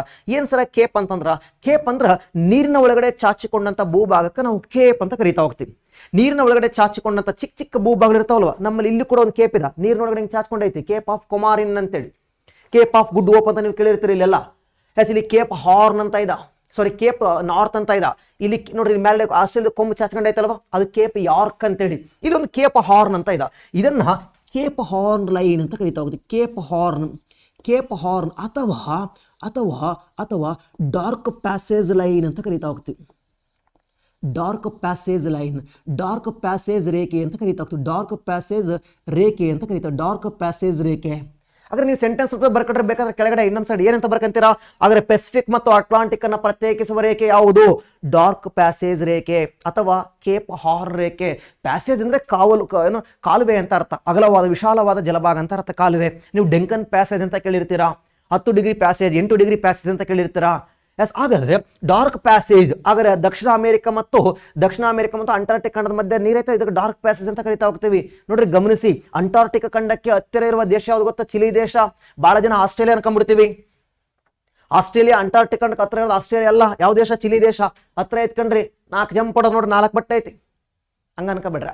ಸೊ ಡಾರ್ಕ್ ಪ್ಯಾಸೇಜ್ ಇದೆ, ಆ ಗ್ಯಾಪ್ ಡಾರ್ಕ್ ಪ್ಯಾಸೇಜ್ ಇದೆ ಅಲ್ವಾ. ಹಾಗಾದ್ರೆ ಸೊ ಅಟ್ಲಾಂಟಿಕ್ ಸಾಗರ ಮತ್ತು ಪೆಸಿಫಿಕ್ ಸಾಗರವನ್ನು ಪ್ರತ್ಯೇಕಿಸುವ ರೇಖೆ ಯಾವುದು ಅಂತಂದ್ರೆ 67.16 west longitude, that is a Cape Horn line and ಅಥವಾ ಅದಕ್ಕೆ ಇನ್ನೊಂದು ಹೆಸರು ಡಾರ್ಕ್ ಪ್ಯಾಸೇಜ್ ಲೈನ್. ಹಾಗಾದ್ರೆ ಕೇಪ್ ಹಾರ್ನ್ ಅನ್ನುವುದು ಚಿಲಿ ದೇಶದ ಒಂದು ಭೂಪ್ರದೇಶ. ಹಾಗಾದ್ರೆ ನೆಕ್ಸ್ಟ್ ಮುಂದಕ್ಕೆ ಬರ್ತಾ ಹೋಗ್ತೀನಿ. ಈ ಕಡೆ ಅಟ್ಲಾಂಟಿಕ್ ಸಾಗರ ಇದೆ, ಈ ಕಡೆ ಹಿಂದೂ ಮಹಾಸಾಗರ ಇದೆ. ಈ ಕಡೆ ಅಟ್ಲಾಂಟಿಕ್ ಓಷನ್ ಇದೆ, ಆ ಕಡೆ ಗ್ರೇಟ್ ಇಂಡಿಯನ್ ಓಷನ್ ಇದೆ. ಹಾಗಾದ್ರೆ ಅವೆರಡನ್ನು ಪ್ರತ್ಯೇಕ ಮಾಡೋದು ಯಾವ ರೇಖೆ ಸರ? ಅವೆರಡನ್ನು ಪ್ರತ್ಯೇಕ ಮಾಡೋದು ಯಾವ ರೇಖೆ? ಹಂಗೆ ನೀವು ಸುಮ್ಮನೆ ಯೋಚನೆ ಮಾಡಿ, ಇಲ್ಲಿ 0 ಡಿಗ್ರಿ ಇದೆ, ಅಲ್ಲಿ 0 ಡಿಗ್ರಿ ಇದೆ ಅಂದ್ರೆ ಅದು ಈಸ್ಟ್ ಆಗಿರ್ತೈತೆ ವೆಸ್ಟ್ ಆಗಿರ್ತೈತೆ? ಹಂಗೆ just you think yes east ಆಗಿರ್ತೈತೆ. ಇಲ್ಲಿ 0 ಡಿಗ್ರಿ ಇದೆ ನೋಡ್ರಿ, 0 ಡಿಗ್ರಿ ಹಿಂಗೆ ಬಂದೈತಿ, ಈ ಕಡೆ ಹೋಗೈತೆ ಅಂದ್ಮೇಲೆ ಏನಾಗಿರ್ಬೇಕಾದ್ರೆ ಈಸ್ಟ್ ಆಗಿರ್ಬೇಕು. ಇಲ್ಲೊಂದು ಲೈನ್ ಬರ್ತೈತಿ, ಯಾವುದು ಸರ ಇದು ಅಂತಂದ್ರೆ ಈ ರೇಖೆ ಯಾವುದು ಸರ್ ಅಂತಂದ್ರೆ 20 ಡಿಗ್ರಿ ವೆಸ್ಟ್ ಲ್ಯಾಂಗಿಟ್ಯೂಡ್. ಇದನ್ನ ಕೇಪ್ ಆಫ್ ಅಗುಲ್ಲಾಸ್ ಲೈನ್ ಅಂತ ಕರಿತಾ ಹೋಗ್ತೀವಿ. Cape of Agulhas line, Cape of Agulhas line ಅಂತ ಕರಿತಾ ಹೋಗ್ತೀವಿ. ಕೇಪ್ ಆಫ್ ಅಗುಲ್ಲಾಸ್ ಲೈನ್ ಅಂತ ಕರಿತಾ ಹೋಗ್ತೀವಿ. ಕೇಪ್ ಆಫ್ ಅಗುಲ್ಲಾಸ್ ಲೈನ್ ಅಂತ ಕರಿತಾ ಹೋಗ್ತೀವಿ. ಇದನ್ನ ಕೇಪ್ ಆಫ್ ಅಗುಲ್ಲಾಸ್ ಲೈನ್ ಅಂತ ಕರಿತಾ ಹೋಗ್ತೀವಿ. ಹಾಗಾದ್ರೆ ನೀವು ಸೆಂಟೆನ್ಸ್ ರೂಪದಲ್ಲಿ ಬೇಕಾದ್ರೂ ಬರ್ಕೋಬಹುದು. ಕೆಳಗಡೆ ಏನಂತ ಬರ್ಕೋಬಹುದು? ಹಾಗಾದ್ರೆ ಪೆಸಿಫಿಕ್ ಸಾಗರ ಮತ್ತು ಅಟ್ಲಾಂಟಿಕ್ ಸಾಗರವನ್ನು ಪ್ರತ್ಯೇಕಿಸುವ ರೇಖೆ ಯಾವುದಂದ್ರೆ Cape Horn line or dark passage line. Atlantic this the Atlantic and Indian Ocean ಪ್ರತ್ಯೇಕ ಮಾಡೋದು ಯಾವುದಪ್ಪ ಅಂದ್ರೆ Cape of Agulhas line. This the 20 degree east longitude. 20 degree east longitude. ಈಸ್ಟ್ಗೆ ಇದೆ, 0 ಡಿಗ್ರಿ ಇಲ್ಲಿದೆ, 0 ಆ ಕಡೆ ಸೈಡ್ ಐತೆ ನೋಡ್ರಿ ಈಸ್ಟ್ ಲ್ಯಾಂಗಿಟ್ಯೂಡ್. then ಮುಂದಕ್ಕೆ ಬರ್ತಾ ಹೋಗೋಣ, ಈ ಕಡೆ ಸೈಡ್ ಬರೋಣ. ಇಲ್ಲಿ ನೋಡ್ರಿ, ಈ ಕಡೆ ಸೈಡ್ ಬಂದ್ರೆ ಇಲ್ಲಿ ಇಂಡಿಯನ್ ಓಷನ್ ಇದೆ, ಅಗೇನ್ ಪೆಸಿಫಿಕ್ ಓಷನ್ ಇದೆ. ಅದು ನಿಮ್ಗೆ ಆಲ್ರೆಡಿ ಗೊತ್ತಾಗಿದೆ. ಈಸ್ಟ್ ಲ್ಯಾಂಗಿಟ್ಯೂಡೋ ವೆಸ್ಟ್ ಲ್ಯಾಂಗಿಟ್ಯೂಡೋ ಅಂತ ನಿಮ್ಗೆ ಏನಾಗುತ್ತೆ ಅದು ಭಾಳ ಸಿಂಪಲ್ ಗೊತ್ತಾಗ್ತೈತಿ. ಹೆಂಗೆ ಗೊತ್ತಾಗ್ತೈತೆ ನೋಡಿದ್ರೆ ಗೊತ್ತಾಗ್ತೈತೆ ನೋಡ್ರಿ. ಎಸ್ 0 ಡಿಗ್ರಿ ಇಲ್ಲಿ ಐತೆ ಅಂದ್ರೆ ಅದು ಈಸ್ಟ್ ಆಗ್ಬೇಕು ತಾನೆ. ಹಾಗಾದ್ರೆ ಇಲ್ಲಿ ಎಲ್ಲೋ ಒಂದ್ ಕಡೆ ಇಲ್ಲಿ ತಾಸ್ಮೇನಿಯಾ ಅಂತ ಒಂದು ದ್ವೀಪ ಇದೆ. ಆ ದ್ವೀಪದ ಹತ್ರ 149.5 ಈಸ್ಟ್ ಲ್ಯಾಂಗಿಟ್ಯೂಡ್, EL ಅಂದ್ರೆ ಈಸ್ಟ್ ಲ್ಯಾಂಗಿಟ್ಯೂಡ್ ಅಂತಕ್ಕಂಥ ಒಂದು ರೇಖೆ ಹೋಗಿದೆ. ಸೊ 149.5 ಈಸ್ಟ್ ಲ್ಯಾಂಗಿಟ್ಯೂಡ್ ಅಂತಕ್ಕಂಥ ಒಂದು ರೇಖೆ ಹೋಗಿದೆ. ಸೊ ಇದನ್ನ ನಾವು ಏನಂತ ಕರಿತಾ ಹೋಗ್ತೀವಿ ಅಂದ್ರೆ ಕೇಪ್ ಆಫ್ ತಾಸ್ಮೇನಿಯಾ ಲೈನ್ ಅಂತ ಕರಿತಾ ಹೋಗ್ತೀವಿ. Cape of Tasmania world geography ಭಾಳ ಈಸಿ ಇದೆ, ಬಟ್ ಅದರ ಪದಗಳ ಪರಿಚಯ ಮೊದಲ ಬಾರಿಗೆ ಆಗ್ತಾ ಇರೋದ್ರಿಂದ ನಿಮ್ಗೆ ಅದು ಡಿಫಿಕಲ್ಟ್ ಅಂತ ಅನಿಸ್ತೈತಿ. ತಾಸ್ಮೇನಿಯಾ ಅನ್ನೋದು ಒಂದು ದ್ವೀಪ, ಆಸ್ಟ್ರೇಲಿಯಾ ದೇಶದ ವಿಕ್ಟೋರಿಯಾ ಪ್ರಾಂತ್ಯಕ್ಕೆ ಸೇರ್ಪಡೆ ಆಗಿರೋದು ತಾಸ್ಮೇನಿಯಾ. ಹಾಗಾದ್ರೆ ನಮಗೆ ಮತ್ತೆ ಸರ ಈ ಕಡೆ ಇವೆಲ್ಲ ಐಸ್ ಆಗಿರ್ತೈತೆ. ಆರ್ಟಿಕ್ ಸಾಗರ ಮತ್ತು ಅಟ್ಲಾಂಟಿಕ್ನ ಗಡಿರೇಖೆ ಯಾವುದು ಅಂತ ಕೇಳಲ್ಲ, ಈ 3 ಗಡಿರೇಖೆನ ಕೇಳ್ತಾ ಹೋಗ್ತಾನೆ. ಹಾಗಾದ್ರೆ ನಾವೀಗ ಒಂದು ಶಾರ್ಟ್ ನೋಟ್ಸ್ ಮಾಡ್ಕೊಳ್ಳುವ. We make a short notes. ಹಾಗಾದ್ರೆ ಸಾಗರಗಳ ಗಡಿ ಭಾಗಗಳು, ಸಾಗರಗಳ ಗಡಿ ರೇಖೆಗಳು ಯಾವಿದಾವ? Make a short notes. ಒಂದು ಚಿಕ್ಕ ಶಾರ್ಟ್ ನೋಟ್ಸ್ ಅನ್ನು ಮಾಡ್ಕೊಳ್ಳುವ. ಸಾಗರಗಳ ಗಡಿ ರೇಖೆಗಳು, ಸಾಗರಗಳ ಸಾಗರಗಳ ಸಾಗರಗಳ ಗಡಿ ರೇಖೆಗಳು ಯಾವಿದಾವ ಸರ? ಸಾಗರಗಳ ಗಡಿ ರೇಖೆಗಳು ಯಾವಿದಾವ ಸ್ವಲ್ಪ ಗಮನಿಸ್ತಾ ಬರುವ. ಹಾಗಾದ್ರೆ ಬೌಂಡ್ರಿ ಲೈನ್ಸ್ ಯಾವಿದಾವ? ಹಾಗಾದ್ರೆ ಫಸ್ಟ್ ಬರ್ತಾ ಹೋಗ್ತೀನಿ. ಮೊದಲನೇದು ನಿಮ್ಮ ಮೈಂಡಲ್ಲಿ ಹಾಗಾದ್ರೆ ಆ ಚಿತ್ರ ಬರಬೇಕು. ಇವಾಗ ನಿಮ್ಮ ಮೈಂಡಲ್ಲಿ ಫಸ್ಟ್ ಚಿತ್ರ ಯಾವುದು? ಮೊದಲ ಚಿತ್ರ ಅಂತಂದ್ರೆ this the Cape Horn line. ಎಲ್ಲಿ? ಚಿಲಿ ದೇಶದ ಭಾಗದಲ್ಲಿ ಕಂಡು ಬರ್ತಕ್ಕಂಥ Cape Horn line. Cape Horn line ಎಷ್ಟು ಸರ? ಹಾಗಾದ್ರೆ ಒಂದು 67 ಡಿಗ್ರಿ ರೇಖಾಂಶ ಅಂತ ನೆನ್ಪಿಟ್ಕೊಂಡ್ರಿ. 67 67.1 67.17 67.16 ಹಿಂಗೆ ಬರ್ತಾ ಹೋಗ್ತೈತಿ. ಅದು ರೌಂಡ್ ಫಿಗರ್ 16 ಅಂತ ಬರ್ತೀನಿ ನಾನು. ಸಾಗರ 67.16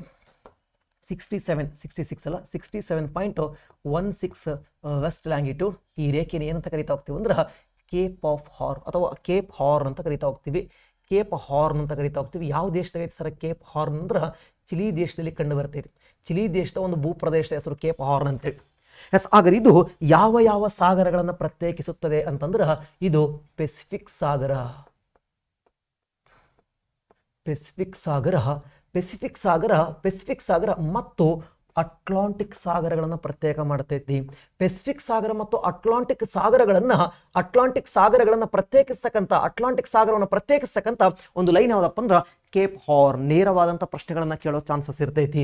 ಬೌಂಡ್ರಿ ಲೈನು ಏನನ್ನ ಪ್ರತ್ಯೇಕ ಮಾಡ್ತಾವಂತೆ. ನಾವು ಬರೀ ರ್ಯಾಡ್ಕ್ಲಿಫ್ ರೇಖೆ, ಮ್ಯಾಕ್ಮೋನ್ ರೇಖೆ ಓದ್ಕೊಂಡ್ರೆ ಪಾಸ್ ಆಗಲ್ಲ ಕಣ್ರಿ. 4ನೇ ಕ್ಲಾಸ್ ಹುಡುಗನ ಓದ್ಕೊಂಡ್ ಬಂದಿರ್ತಾನ ಅದನ್ನ. ಇಲ್ಲಾಂದ್ರೆ ಅವನು PUC ಬಂದಾಗ ಓದೇ ಓದ್ತಾನ. ಇರಲಿ, ಇದನ್ನ ನಾವು ಡಿಗ್ರಿ ಮುಗಿಸಿದ್ರು ಓದಿರಲ್ಲ. ಹಿಂಗ ಇದು ಇಂಪಾರ್ಟೆಂಟ್ ಆಗುತ್ತಾ. ನೆಕ್ಸ್ಟ್ ಬರೋಣ. 20 degree 20 degree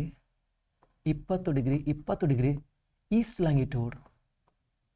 20 degree east longitude ಯಾವುದು ಸರ ಅದು ಅಂತಂದ್ರೆ ಹಾಗಾದ್ರೆ that is the Cape of Agulhas ಅಥವಾ ಕೇಪ್ ಅಗುಲ್ಲಾಸ್. ಬೋತಾರ್ ಸೇಮ. ಅಗುಲ್ಲಾಸ್ ಅನ್ನೋದು ದಕ್ಷಿಣ ಆಫ್ರಿಕಾದ ಒಂದು ಊರ ಹೆಸರು ಕಂಡ್ರೆ. ಅದು ದಕ್ಷಿಣ ಆಫ್ರಿಕಾದ ಒಂದು ಊರಿದೆ, ಕೇಪ್ ಆಫ್ ಗುಡ್ ಹೋಪ್ ಅಂತ ನೀವು ಕೇಳಿರ್ತಾರಲ್ವಾ, ಅದೇ ಕೇಪ್ ಅಗುಲ್ಲಾಸು. ಹಾಗಾದ್ರೆ ಇದು ಯಾವ ಸಾಗರಗಳನ್ನ ಪ್ರತ್ಯೇಕ ಮಾಡ್ತೈತಿ ಸರ್ ಅಂತಂದ್ರೆ ಅಟ್ಲಾಂಟಿಕ್ ಸಾಗರ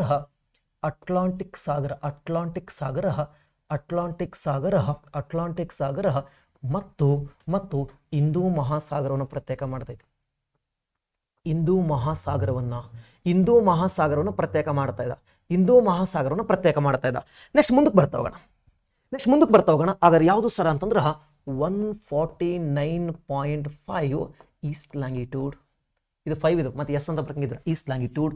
ಅದು ಯಾವುದು ಸರ್ ಅಂದ್ರೆ ಕೇಪ್ ತಾಸ್ಮೇನಿಯಾ ಅಂತೇಳಿ. ಕೇಪ್ ತಾಸ್ಮೇನಿಯಾ ಅಂತೇಳಿ. ಕೇಪ್ ತಾಸ್ಮೇನಿಯಾ ಯಾವ ದೇಶ ಸರ? ಕೇಪ್ ತಾಸ್ಮೇನಿಯಾ ಅಂತಂದ್ರೆ ಯಾವ ದೇಶ ಸರ? ಯಾವ್ಯಾವ ದೇಶಗಳನ್ನು ಪ್ರತ್ಯೇಕ ಮಾಡ್ತೈತಿ ಸರ ಅಂತಂದ್ರೆ ಕೇಪ್ ತಾಸ್ಮೇನಿಯಾ ಯಾವ್ಯಾವ ಸಾಗರಗಳನ್ನು ಪ್ರತ್ಯೇಕ ಮಾಡ್ತೈತಿ ಅಂತಂದ್ರೆ ಹಾಗಾದ್ರೆ ಹಿಂದೂ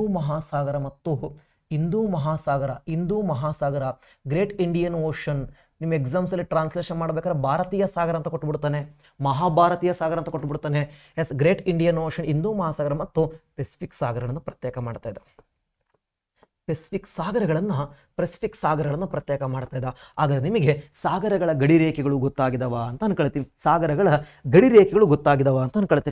ಎಸ್, ಯಾವ್ಯಾವ ಗಡಿ ರೇಖೆಗಳು ಅಂತ ಗೊತ್ತಾಗಿದಾವ? ಒಂದನೇದು Cape Horn, Cape of Agulhas, Cape Tasmania ಅಂತ 5 ಮಹಾಸಾಗರಗಳು. ಅದರಲ್ಲಿ ಈ 3 ಸಾಗರಗಳು ಭಾಳ ಇನ್ನು ಕೆಳಗಡೆದ ಅಂಟಾರ್ಟಿಕ್, ಮೇಲ್ಗಡೆ ಆರ್ಟಿಕ್ ಅವೆಲ್ಲ ಐಸ್ ಆಗಿರ್ತಾವೆ, ತಲೆ ಕೆಡಿಸ್ಕೊಳ್ಳೋದು ಬೇಡ. Yes, okay. ಹಾಗಾದ್ರೆ ಈಗ ಬರೋಣ, ನೆಕ್ಸ್ಟ್ ಬರ್ತಾ ಹೋಗೋಣ. ಹಾಗಾದ್ರೆ ಈ ಸಾಗರದ ಒಳಗಡೆ ಅತ್ಯಂತ ತಗ್ಗಾದ ಪ್ರದೇಶಗಳಿರ್ತಾವೆ ನೋಡ್ರಿ. ಆ ಸಾಗರದ ಅತ್ಯಂತ ತಗ್ಗಾದ ಪ್ರದೇಶಗಳನ್ನ ಟ್ರಂಚಸ್ ಅಂತ ಕರಿತಾ ಹೋಗ್ತೀವಿ. ಅದು ನೀವು ಫಿಸಿಕಲ್ ಜಿಯೋಗ್ರಫಿಲಿ ಓದಿರ್ತೀರ. ಸಾಗರ ಓಷನ್ ಟೋಪೋಗ್ರಫಿ ಅಂತ ಬರ್ತೈತಿ. ಅದನ್ನ ವರ್ಲ್ಡ್ ಜಿಯೋಗ್ರಫಿ ಒಂದು ಹೇಳ್ತೀನಿ ಅಂತ.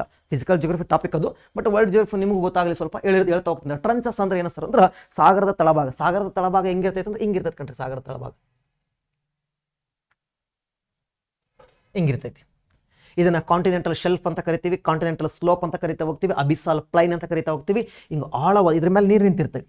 ಹಿಂಗೆ ಅತ್ಯಂತ ಆಳ ಇದು ನೀರು ನಿಂತಿರ್ತೈತಿ. ನಮ್ಮ ಕಣ್ಣಿಗೆ ಬರೀ ನೀರು ಮಾತ್ರ ಕಣ್ಣಿಗೆ ಕಾಣಿಸ್ತಿರ್ತೈತಿ.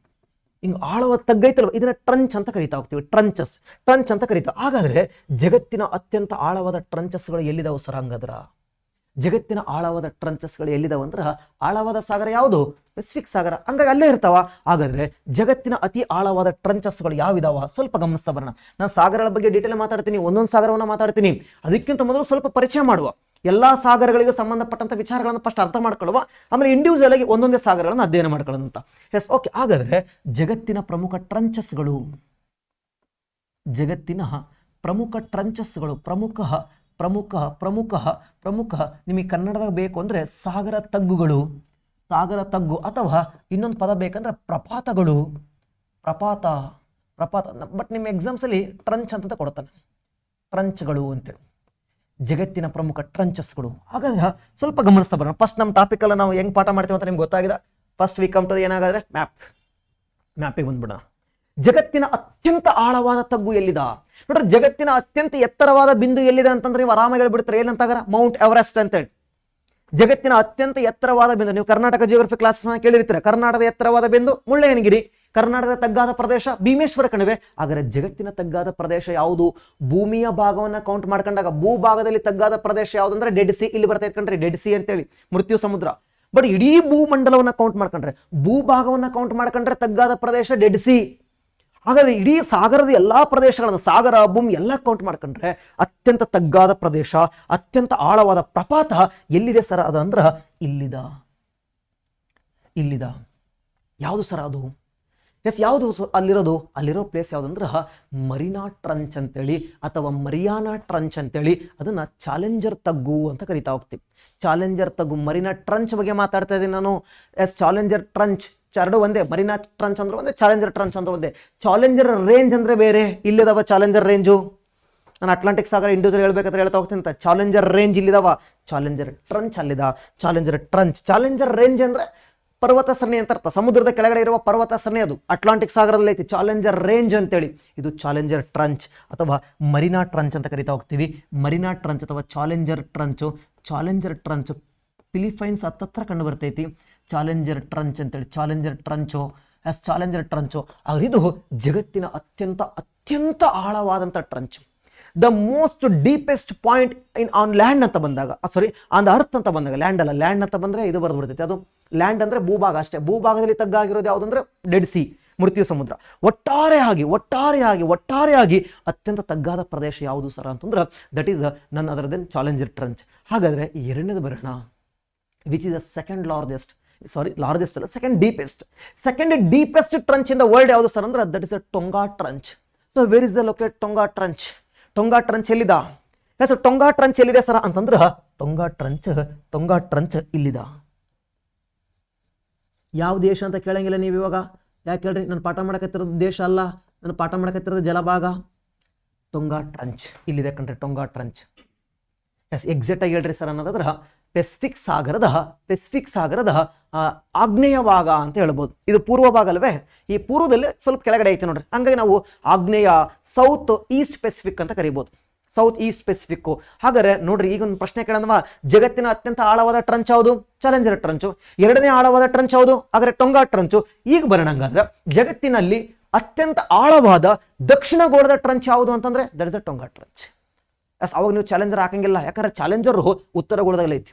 ನೋಡ್ರಿ, ಸಮಭಾಜಕ ರೇಖೆ ಹಾಕಿದೀನಿ ನಾನು, 0 ಡಿಗ್ರಿ ಸಮಭಾಜಕ ರೇಖೆ ಹಾಕಿದೀನಿ. ಮೇಲಿರೋದು ಉತ್ತರ ಗೋಳ, ಕೆಳಗಿರೋದು ದಕ್ಷಿಣ ಗೋಳ.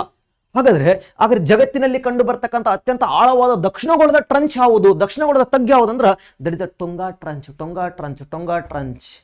ದಿನ ಹಾಗಾದ್ರೆ ಸ್ವಲ್ಪ ಹಂಗೆ ಈಗ 2 ಟ್ರಂಚ್ಗಳು ನಮ್ಗೆ ಗೊತ್ತಾಗ್ತಾ ಹೋದು. ಹಾಗಾದ್ರೆ ಉತ್ತರಗೋಳದ ಆಳವಾದ ಟ್ರಂಚ್ ಯಾವುದು ಅಂತಂದ್ರೆ ಮರೀನಾ ಟ್ರಂಚ್ ಅಥವಾ ಚಾಲೆಂಜರ್ ಟ್ರಂಚು. ದಕ್ಷಿಣಗೋಳದ ಆಳವಾದ ಟ್ರಂಚ್ ಯಾವುದು ಅಂತಂದ್ರೆ ದಟ್ ಇಸ್ ಯಾವ್ದಾಗ್ರೆ ಟೊಂಗಾ ಟ್ರಂಚ್. ಅದು ಚಾಲೆಂಜರ್ ಅಂದ್ರೂ ಒಂದೇ, ಮರಿಯಾನಾ ಅಥವಾ ಮರೀನಾ ಟ್ರಂಚ್ ಅಂತ ಅಂದ್ರೂ ಕೂಡ ಒಂದೇ. ನೆಕ್ಸ್ಟ್ ಮುಂದಕ್ಕೆ ಬರ್ತಾ ಹೋಗೋಣ. 3ನೇ ಟ್ರಂಚ್ ಎಲ್ಲಿ ಐತಿ ಸರ್? 2 ಪೆಸಿಫಿಕ್ ಸಾಗರನೇ ಸರ್. 3ನೇ ಟ್ರಂಚ್ ಎಲ್ಲಿದೆ ಸರ? 3ನೇ ಟ್ರಂಚ್ ಎಲ್ಲಿದೆ ಅಂತಂದ್ರೆ ಅದು ಕೂಡ ಇಲ್ಲೇ ಇದೆ, ಫಿಲಿಪೈನ್ಸ್ ಟ್ರಂಚ್.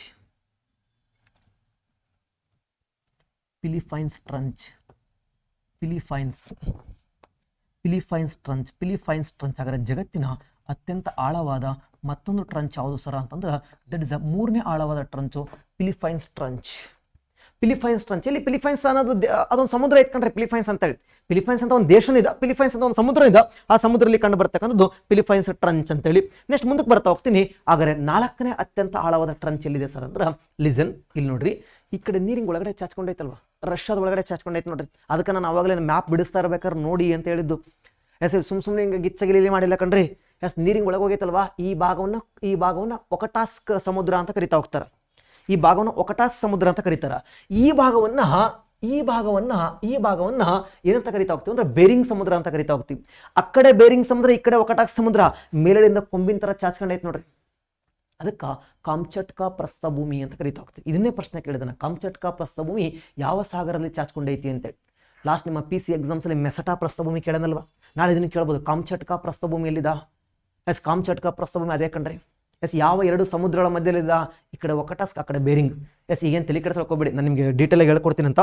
ಈಗ ಜಸ್ಟ್ ಆ ಪ್ಲೇಸ್ ತೋರಿಸಿದ್ದೀನಿ ಅಷ್ಟೇ. ರಿಪೀಟ್ ಅಂತ ಪದಗಳನ್ನ ಪ್ರಯೋಗ ಮಾಡ್ತಾ ನಿಮ್ಮ ಮೈಂಡಲ್ಲಿ ಡ್ರಿಲ್ ಆಗುತ್ತದು.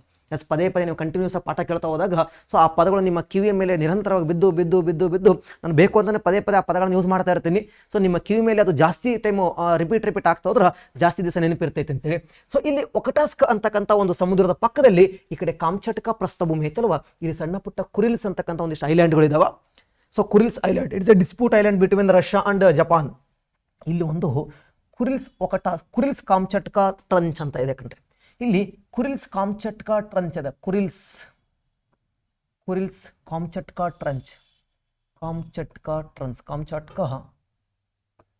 ಟ್ರಂಚ್ ಅಂತ ಇದೆ. ಇದು ಪ್ರಪಂಚದ 4ನೇ ಆಳವಾದ ಟ್ರಂಚು. ಆದರೆ ಅತ್ಯಂತ ಆಳವಾದ ಟ್ರಂಚ್ ಯಾವುದು? ಮರಿನಾ ಅಥವಾ ಚಾಲೆಂಜರ್ ಟ್ರಂಚು. 2ನೇ ಆಳವಾದ ಟ್ರಂಚ್ ಯಾವುದು? ಟೊಂಗಾ ಟ್ರಂಚು. 3ನೇ ಆಳವಾದ ಟ್ರಂಚ್ ಯಾವುದು? Philippines trench. ಹಾಗಾದ್ರೆ 4ನೇ ಆಳವಾದ ಟ್ರಂಚ್ ಯಾವುದು ಸರ್ ಅಂತಂದ್ರೆ ಕುರಿಲ್ಸ್ ಕಾಮ್ಚಟ್ಕಾ ಟ್ರಂಚ್ ಅಂದ್ರೂ ಒಂದೇ, ಅಥವಾ ಕಾಮ್ಚಟ್ಕಾ ಕುರಿಲ್ಸ್ ಟ್ರಂಚ್ ಅಂತಂದ್ರೂ ಕೂಡ ಒಂದೇ. ನೆಕ್ಸ್ಟ್ ಮುಂದಕ್ಕೆ ಬರ್ತಾ ಹೋಗ್ತೀನಿ. ಸೊ ಜಗತ್ತಿನ ಅತ್ಯಂತ ಆಳವಾದ 5ನೇ ಟ್ರಂಚ್, ಒಂದು 5 ಟ್ರಂಚ್ ನೋಡ್ಕೊಂಡ್ಬಿಡೋಣ, ಯಾಕಂದ್ರೆ KA ಪ್ರಶ್ನೆ ಪತ್ರಿಕೆ ತೆಗಿತಾರಲ್ವಾ, ಯಾಕೆ ಬೇಕು ಅಂತೇಳಿ. ಹಾಗಾದ್ರೆ ಜಗತ್ತಿನ 5ನೇ ಆಳವಾದ ಟ್ರಂಚ್ ಯಾವುದು ಸರ್ ಅಂದ್ರೆ ಈ ಕಡೆ ಸೈಡ್ ಬರ್ತಾ ಹೋಗ್ತೀವಿ. ಈ ಕಡೆ ಸರ್ ನಮ್ಮ ನ್ಯೂಜಿಲ್ಯಾಂಡ್ ದೇಶ ಐತಿ ನೋಡ್ರಿ, ನ್ಯೂಜಿಲ್ಯಾಂಡ್ ದೇಶ ಇಲ್ಲಿ ಕಂಡು ಬರ್ತೈತಿ. ಕೆರಮ್ ಡರ್ಕ್ ಅಂತೇಳಿ, ಕೆರಮ್ ಡರ್ಕ್ ಟ್ರಂಚ್ ಅಂತೇಳಿ ಈ ನ್ಯೂಜಿಲ್ಯಾಂಡ್ ಹತ್ರ ಕಂಡು ಬರ್ತೈತಿ. ಕೆರಮ್ ಡರ್ಕ್ ಇದೊಬ್ಬ ವ್ಯಕ್ತಿ ಹೆಸರು, ಕೆರಮ್ ಡರ್ಕ್ ಅಂತೇಳಿ ಅದನ್ನಿಟ್ಟಿದ್ರು. ಕೆರಮ್ ಡರ್ಕ್ ಟ್ರಂಚ್ ಅಂತೇಳಿ ಅದು ಜಗತ್ತಿನ ಅತ್ಯಂತ ಆಳವಾದ 5ನೇ ಟ್ರಂಚ್. ಈಗ ನಾವು ನೋಟ್ಸ್ ಮಾಡ್ಕೊಳ್ಳುವ. ಇಲ್ಲಿ ನಾನು ಶೋ ಮಾಡ್ತಾ ಇದ್ದೀನಿ. ಈಗ ನಾವು ಏನು ಮಾಡುವ, ನೋಟ್ಸನ್ನು ಬರ್ಕೊಳ್ಳುವ. ಸರ್ ಜಗತ್ತಿನ ಅತ್ಯಂತ ಆಳವಾದ ಪ್ರಪಾತಗಳು ಅಥವಾ ಟ್ರಂಚ್ಗಳು ಅಥವಾ ತಗ್ಗಾದ ಪ್ರದೇಶಗಳು. ಹಾಗಾದ್ರೆ ಅತ್ಯಂತ ಆಳವಾಗಿರೋದು ಒಂದನೇದು ಬರೋಣ, ಯಾವ್ದು ಹೇಳ್ರಿ? ಹಾಗಾದ್ರೆ ಅದು ಚಾಲೆಂಜರ್ ಟ್ರಂಚ್.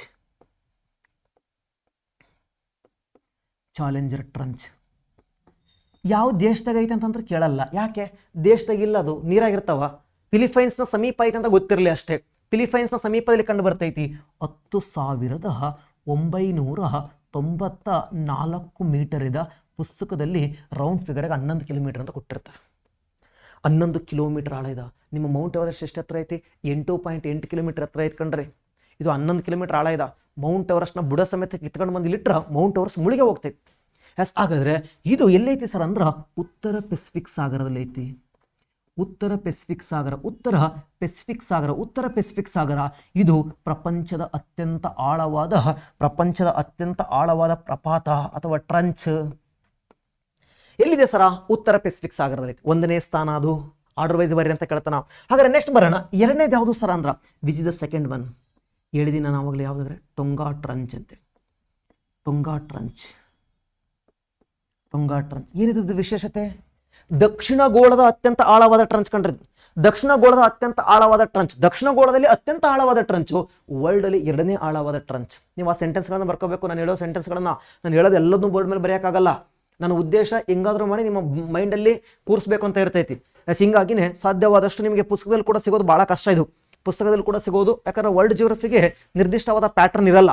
ವರ್ಲ್ಡ್ ಜಿಯೋಗ್ರಫಿ ನಿರ್ದಿಷ್ಟವಾದ ಪ್ಯಾಟರ್ನ್ ಅಲ್ಲ. ಬಹುತೇಕ ನಾವೇನು ಮಾಡ್ಬಿಡ್ತಾರೆ, ದೊಡ್ಡ ನದಿ, ದೊಡ್ಡ ಖಂಡ, ದೊಡ್ಡ ದ್ವೀಪ, ದೊಡ್ಡ ಪಕ್ಷಿ, ದೊಡ್ಡ ಪ್ರಾಣಿ, ದೊಡ್ಡ ಕೋಳಿ ಅವೆಲ್ಲ ಹೇಳ್ಕೊಂಡು ಹೋಗ್ತಾರೆ. ಅದು ವರ್ಲ್ಡ್ ಜಿಯೋಗ್ರಫಿ ಅನ್ಸ್ಕೊಂಡ್ಬಿಡ್ತೈತಿ.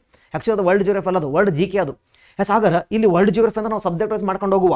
ಹಾಗಾದ್ರೆ ಏನೇನು ಎಕ್ಸಾಮ್ಸ್ ಬರ್ತೈತೋ ಅದನ್ನೆಲ್ಲ ಸಬ್ಜೆಕ್ಟ್ ವೈಸ್ ಆರ್ಡರ್ ವೈಸ್ ಮಾಡ್ಕೊಂಡು ಹೋಗುವ. ಸೊ ನಾನು ಹೇಳುವ ಪದಗಳ ಮೇಲೆ ಕಾನ್ಸಂಟ್ರೇಟ್ ಮಾಡಿ. ನಾನು ಇಲ್ಲಿ ಜಾಸ್ತಿ ಮತ್ತೆ ನಿಮಗೆ ಎಂಟರ್ಟೈನ್ಮೆಂಟ್, ಆಲ್ಮೋಸ್ಟ್ ನೀವು ಅಮೌಂಟ್ ಪೇ ಮಾಡಿ ಕ್ಲಾಸ್ ತಗೊಂಡಿದ್ದೀರಾ ಅಂತ ಅಂದ್ರೆ ನೀವು ಎಂಟರ್ಟೈನ್ಮೆಂಟ್ ಪರ್ಪಸ್ ಬಂದಿರಲ್ಲ ಅಂತ ಗೊತ್ತಿರುತ್ತೆ. ಹಿಂಗಾಗಿ ನಾನು ಇಲ್ಲಿ ಜಾಸ್ತಿ ಸಬ್ಜೆಕ್ಟ್ಗೆ ಆದ್ಯತೆ ಕೊಡ್ತಾ ಹೋಗ್ತೀನಿ. ಸುಮ್ಮನೆ ನಾನು ನಿಮಗೆ ಎಕ್ಸ್ಟ್ರಾ ಮೋಟಿವೇಶನ್ ಮಾಡೋದು ಅಥವಾ ಎಕ್ಸ್ಟ್ರಾ ಕಾಮಿಡಿ ಬೇಡ. ಯಾಕಂತಂದ್ರೆ ಬಿಕಾಸ್ ನೀವು ಬೈ ಮಾಡಿದ್ರೆ ವರ್ಲ್ಡ್ ಜಿಯೋಗ್ರಫಿನ ಕೇಳ್ತಾ ಇದ್ರಂದ್ರೆ, ಸೊ ಐ ಥಿಂಕ್ ನೀವು ಹಲವಾರು ಎಕ್ಸಾಮ್ಸ್ಗಳನ್ನ ಫೇಸ್ ಮಾಡಿರ್ತಾರೆ. ನಿಮಗೆ ಕ್ವಶನ್ ಪೇಪರ್ ವೇಟೇಜ್ ಗೊತ್ತಿರುತ್ತಾ. ಎಷ್ಟೋ ಜನ ಲಾಸ್ಟ್ ಅಟೆಂಪ್ಟು ಅಂತ ಓದ್ತಾ ಇರ್ತಾರೆ. ಹಿಂಗಾಗಿನೇ ನನಗೆ ನೀವು 1 ಅವರ್ ಕೊಡ್ತೀರ ಅಂತಂದಾಗ ಅಲ್ಲಿ ನಾನು ಸುಮ್ಮನೆ ಎಕ್ಸ್ಟ್ರಾ ನಿಮಗೆ ಮೋಟಿವೇಶನ್ ಮಾಡೋದು. ನಿಮ್ಗೆ ಆಲ್ರೆಡಿ ಎಲ್ಲ ಬೆಂಕ್ ಹತ್ತಿದ ಮೇಲೆ ವರ್ಲ್ಡ್ ಜಿಯೋಗ್ರಫಿ ಕ್ಲಾಸ್ ಕೇಳಕತ್ತೀರ ಅಂತ ನನಗೆ ಭಾಳ ಚಂದ ಗೊತ್ತಿರ್ತೈತಿ. ಇಲ್ಲಾಂದ್ರೆ ಇದು ಅದೇ ಕಾವೇರಿ, ಅದೇ ತುಂಗಭದ್ರಾ ಅಂತ ಕುಂತಿರುವೆ ನೀನು. ಹಾಗಾದ್ರೆ ಹಿಂಗಾಗಿ ನಾನು ಸುಮ್ಮನೆ ಜಾಸ್ತಿ ಇದು ಮಾಡೋಕ್ಕೋಲಿ. ಇನ್ ಕೇಸ್ ಏನಾದ್ರು ಸ್ವಲ್ಪ ಬೇಜಾರಾಯಿತು ಅಂತಂದ್ರೆ ವಿಡಿಯೋ ಫಾಸ್ಟ್ ಮಾಡು. ನೀನು ರೆಸ್ಟ್ ತಗೋ, ಆಮೇಲೆ ಬಂದು ಅಲ್ಲಿಂದ ಏನು ಮಾಡೋಕ್ಕಾಗತ್ತೆ ಕಂಟಿನ್ಯೂ ಮಾಡ್ಕೋ. ಸೊ ಮತ್ತೆ ಈಗ ನಮ್ಮ ಕ್ಲಾಸಲ್ಲಿ ಸೊ ಎಕ್ಸ್ಟ್ರಾ ಏನೋ ಕಾಮಿಡಿಯನ್ನು ಎಕ್ಸ್ಪೆಕ್ಟ್ ಮಾಡೋಕೆ ಹೋಗಬೇಡಿ. ಯಾಕಂದ್ರೆ ಬಿಕಾಸ್ ಆಫ್ ಇವರು ಆಲ್ರೆಡಿ ಬರ್ನಿಂಗ್, ನಿಮ್ಗೆ ಆಲ್ರೆಡಿ ಎಲ್ಲ ಜೀವನ ಸುಡ್ತಾ ಐತಿ. ಹಿಂಗಾಗಿನೇ ಟೈಮ್ ಸುಮ್ಮನೆ ವೇಸ್ಟ್ ಮಾಡೋದು ಬೇಡ. ಇದೇ ಕಾರಣಕ್ಕಾಗಿನೇ ಸೊ ನಿಮಗೆ ಇನ್ ಕೇಸ್ ಏನಾದರೂ ಬೇಜಾರಾಗ್ತದೆ ಸ್ವಲ್ಪ, ಯಾಕೆ ನಿಮಗೆ ಕಷ್ಟ ಅನಿಸ್ತದೆ ಅಂದ್ರೆ ಗಾಡ್ ಪ್ರಾಮಿಸ್ ಕಷ್ಟ ಇಲ್ಲ ಕಣ್ರಿ, ಈ ಪದಗಳು ಪರಿಚಯ ಇಲ್ಲ ಅಷ್ಟೇ ನಿಮಗೆ. ಹಂಗಂತೇಳಿ ತಲೆ ಕೆಡ್ಸೋಕೆ ಹೋಗಬೇಡ. ನಾನು ತಿರ್ಗಾ ರಿಪೀಟ್ ನಿಮ್ಮ ಕಿವಿ ಮೇಲೆ ಹಾಕ್ತಾ ಹೋಗ್ತೀನಿ. ಬೇರೆ ಚಾಪ್ಟರ್ ಬಂದರೂ ನಿಮ್ಗೆ ಇದನ್ನು ಕಿವಿ ಮೇಲೆ ಹಾಕ್ತಾ ಹೋಗ್ತೀನಿ. ಒಂದು 2-3 ಬಾರಿ ನಿಮ್ಮ ಕಿವಿ ಮೇಲೆ ಬಿತ್ತು ಅಂದರೆ ಆಮೇಲೆ ಅದು ಭಾಳ ಈಸಿ ಆಗ್ತೈತೆ.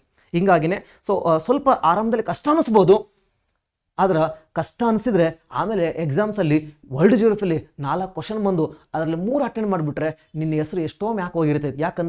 ಯಾಕಂದ್ರೆ ಉಳಿದ್ರೆಲ್ಲರೂ ತುಂಗಭದ್ರಾ ಕಾವೇರಿ ಓದ್ಕೊಂಡ್ಬಂದಿರ್ತವೆ, ನೀನು NEC ಆಗಿರ್ಬೋದು, ಡೈನೋಬ್ ಆಗಿರ್ಬೋದು ಅವನ್ನೆಲ್ಲ ಓದ್ಕೊಂಡು ಹೋಗಿರುತ್ತೆ. ಹಿಂಗಾಗಿನೇ ಸ್ವಲ್ಪ ಕಷ್ಟ ಅನಿಸುತ್ತಾ, ಪ್ರಾಕ್ಟೀಸ್ ಮಾಡ್ತಾ ಹೋಗಿ. ಹಾಗೆ ನಾನು ಅಲ್ಲೆಲ್ಲ ಹೇಳ್ಕೊಂತ ಹೋಗ್ತೀನಿ ಏನೇನು ಓದ್ಕೋಬೇಕು ಏನು ಓದ್ಕೋಬಾರ್ದು ಅಂತೇಳಿ. ನೋಡ್ರಿ ನಾನು ನಿಮ್ಗೆ ಹೇಳಿದೆ 10,994 ನೆನ್ಪಿಡಲ್ಲ ಕಷ್ಟ ಆಗ್ತೈತಾ, 11 ಕಿಲೋಮೀಟರ್ ಅಂತ ನೆನ್ಪಿಟ್ಕೊ. 10,994 ಮೀಟರ್ ನೆನ್ಪಿಡಲ್ಲ ಕಷ್ಟ ಆಗಲಿಲ್ಲ ಅಂದರೆ ರಿಮೆಂಬರ್ 11 ಕಿಲೋಮೀಟರ್ ಅಂತ ನೆನ್ಪಿಟ್ಕೋ, ತಪ್ಪೇನೋ ಆಗಲ್ಲ. ಯಾಕೆ ನಿಮ್ಮ ಎಕ್ಸಾಮ್ಸಲ್ಲಿ 10,994, 10,995, 10,996 ಅಂತ ಕೊಡಲ್ಲ ಕಣ್ರಿ. ನೀವು ಗೂಗಲ್ ಸರ್ಚ್ ಮಾಡಿದ್ರು ಒಂದು ಹೆಚ್ಚು ಕಮ್ಮಿನೇ ತೋರಿಸ್ತೈತೆ ಅದು. ಯಾಕೆ ಡಿಫ್ರೆಂಟ್ ವೆಬ್ಸೈಟ್ ಸರ್ಚ್ ಮಾಡಿದ್ರೆ ಡಿಫ್ರೆಂಟ್ ತೋರಿಸ್ತೈತೆ.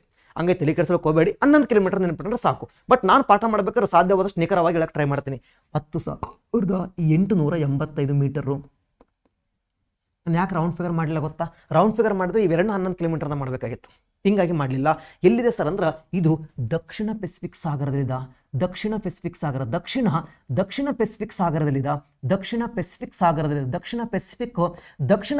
ಸಾಗರದಲ್ಲಿದೆ. ಇದು ದಕ್ಷಿಣ ಗೋಳದ ಅತ್ಯಂತ ಆಳವಾದ trench, which is the most deepest trench in the southern part of the hemisphere, that is called Tonga Trench. This is almost ಎಲ್ಲಿ ಲೊಕೇಟ್ ಆಗಿದೆ ಅಂದ್ರೆ ಇನ್ ದ ಸದರ್ನ್ ಪೆಸಿಫಿಕ್ ಅಲ್ಲೇ ಸ್ವಲ್ಪ ವೆಸ್ಟ್ ಕಡೆ ಏನಾಗಿದೆ ಲೊಕೇಟ್ ಆಗಿದೆ. ಕನ್ಫ್ಯೂಸ್ ಮಾಡ್ಕೊಳ್ಳೋಕೆ ಹೋಗಬೇಡ. ಅಗೇನ್ ವೆಸ್ಟ್ ಕಡೆ ಅಂತ ಹೇಳಿದೀನಿ, ವೆಸ್ಟ್ ಕಡೆ ಈಸ್ಟ್ ಕಡೆ, ಸದರ್ನ್ ಪೆಸಿಫಿಕ್ ಅಲ್ಲಿ ಈಸ್ಟ್ ಕಡೆ ಲೊಕೇಟ್ ಆಗಿದೆ. ಈಸ್ಟ್ ಕಡೆ ಏನಾಗಿದೆ ಲೊಕೇಟ್ ಆಗಿದೆ. ಈಸ್ಟ್ ಅಂದ್ರೆ ಈ ಭಾಗ, ಅದು ವೆಸ್ಟು, ಇದು ಈಸ್ಟು. ಸಾಗರ ಬಗ್ಗೆ ನಾನು ಹೇಳಕತ್ತೀನಿ. ಈ ಮ್ಯಾಪ್ ನೋಡಂಗಿಲ್ಲ ನೀವು, ಸಾಗರದಷ್ಟೇ ನೋಡಬೇಕು. ವಿಡಿಯೋನ ಇನ್ನೊಂದ್ಸರಿ ನೋಡಿ ನಿಮಗೆ ಡೌಟ್ ಬಂತು ಅಂದ್ರೆ ಆಗ ಇಲ್ಲಿ ಟೊಂಗಾ ಟ್ರಂಚ್ ಕಂಡು ಬರ್ತೈತಿ. ಇವನ್ ಕನ್ಫ್ಯೂಸ್ ಮಾಡಕ್ಕೆ ಏನು ಮಾಡ್ಬೋದು ಗೊತ್ತಾ? ದಕ್ಷಿಣ ಪೆಸಿಫಿಕ್ ಸಾಗರದ ಯಾವ ಕಡೆ ಕಂಡು ಬರ್ತೈತಿ? ದಕ್ಷಿಣ ಪೆಸಿಫಿಕ್ ಸಾಗರದ ದಕ್ಷಿಣ ಪೆಸಿಫಿಕ್ ಅಲ್ಲಿ ಈಸ್ಟ್ ಗೈತೋ ವೆಸ್ಟ್ ಗೈತೋ ನೋಡ್ರಿ. ಇದು ಈಸ್ಟರ್ನ್, ಇದು ವೆಸ್ಟರ್ನ್. ವಿಡಿಯೋವನ್ನ ಅರ್ಧಕ್ಕೆ ಮುಂದಕ್ಕೆ ಕೋರ್ಸ್ ನೋಡಿದ್ರೆ ಕನ್ಫ್ಯೂಸ್ ಆಗ್ತಿರ್ತೈತಿ, ಕ್ರಮವಾಗಿ ನೋಡ್ಕೊಂತ ಬಂದ್ರೆ ಗೊತ್ತಾಗ್ತೈತಿ. ಇದು ವೆಸ್ಟರ್ನ್ ಆದ್ರೆ ಚಾಲೆಂಜರ್ ತಗ್ಗು ಎಲ್ಲಿದೆ? ಉತ್ತರ ಪೆಸಿಫಿಕ್ನಾಗ ಎಲ್ಲೈತಿ? ಉತ್ತರ ಪೆಸಿಫಿಕ್ ಅಲ್ಲಿ ವೆಸ್ಟ್ ಇದೆ ಸರ್. ಇದು ಎಲ್ಲಿದೆ ಸರ್? ದಕ್ಷಿಣ ಪೆಸಿಫಿಕ್ನಾಗ ಎಲ್ಲಿದೆ? ಈಸ್ಟ್ಗೆ ಇದೆ. ಹಾಗಾದ್ರೆ ಇದನ್ನು ನಾನು ಸೌತ್ ಈಸ್ಟ್ ಅಂತ ಕರಿಬೋದಲ್ವ, ಅದನ್ನು ನಾರ್ತ್ ವೆಸ್ಟ್ ಅಂತ ಕರಿಬೋದು. ಅರ್ಥ ಆಗಿದೆ ಅಂತ ಅನ್ಕೊಳ್ತೀನಿ. ಮುಂದಕ್ಕೆ ಬರೋಣ. 3ನೇ ಟ್ರಂಚು ಇಲ್ಲೇ ಇದೆ ನೋಡ್ರಿ, ಫಿಲಿಪೈನ್ಸ್ ಟ್ರಂಚು. ಯಾವ ದೇಶದ ಅಂತ ಕೇಳೋ ಅವಶ್ಯಕತೆ ಇಲ್ಲ, ಹೆಸರು ಹೇಳ್ತೈತಿ ಫಿಲಿಪೈನ್ಸ್ ಟ್ರಂಚ್ ಅಂತೇಳಿ ಹೆಸರು ಹೇಳ್ತಾ ಇದೆ. ಆಗ ಇದು ಎಷ್ಟೈತಿ ಸರ್ ಫಿಲಿಪೈನ್ಸ್ ಟ್ರಂಚ್ ಅಂತಂದ್ರೆ 3ನೇ ಆಳವಾದ ತಗ್ಗು. 3ನೇ ಆಳವಾದ ತಗ್ಗು ಫಿಲಿಪೈನ್ಸ್ ಟ್ರಂಚ್. ಎಲ್ಲಿದೆ ಸರ್ ಫಿಲಿಪೈನ್ಸ್ ಟ್ರಂಚ್? ಎಷ್ಟೈತೆ ಸರ್? ಫಸ್ಟು 10,540 ಮೀಟರ್ ಆಳ ಇದೆ. 40 ಮೀಟರ್ ಆಳ ಇದೆ. ಇದು ಎಲ್ಲೈತಿ ಸರ್ ಅಂತಂದ್ರೆ ಸೇಮ್ ಉತ್ತರ ಪೆಸಿಫಿಕ್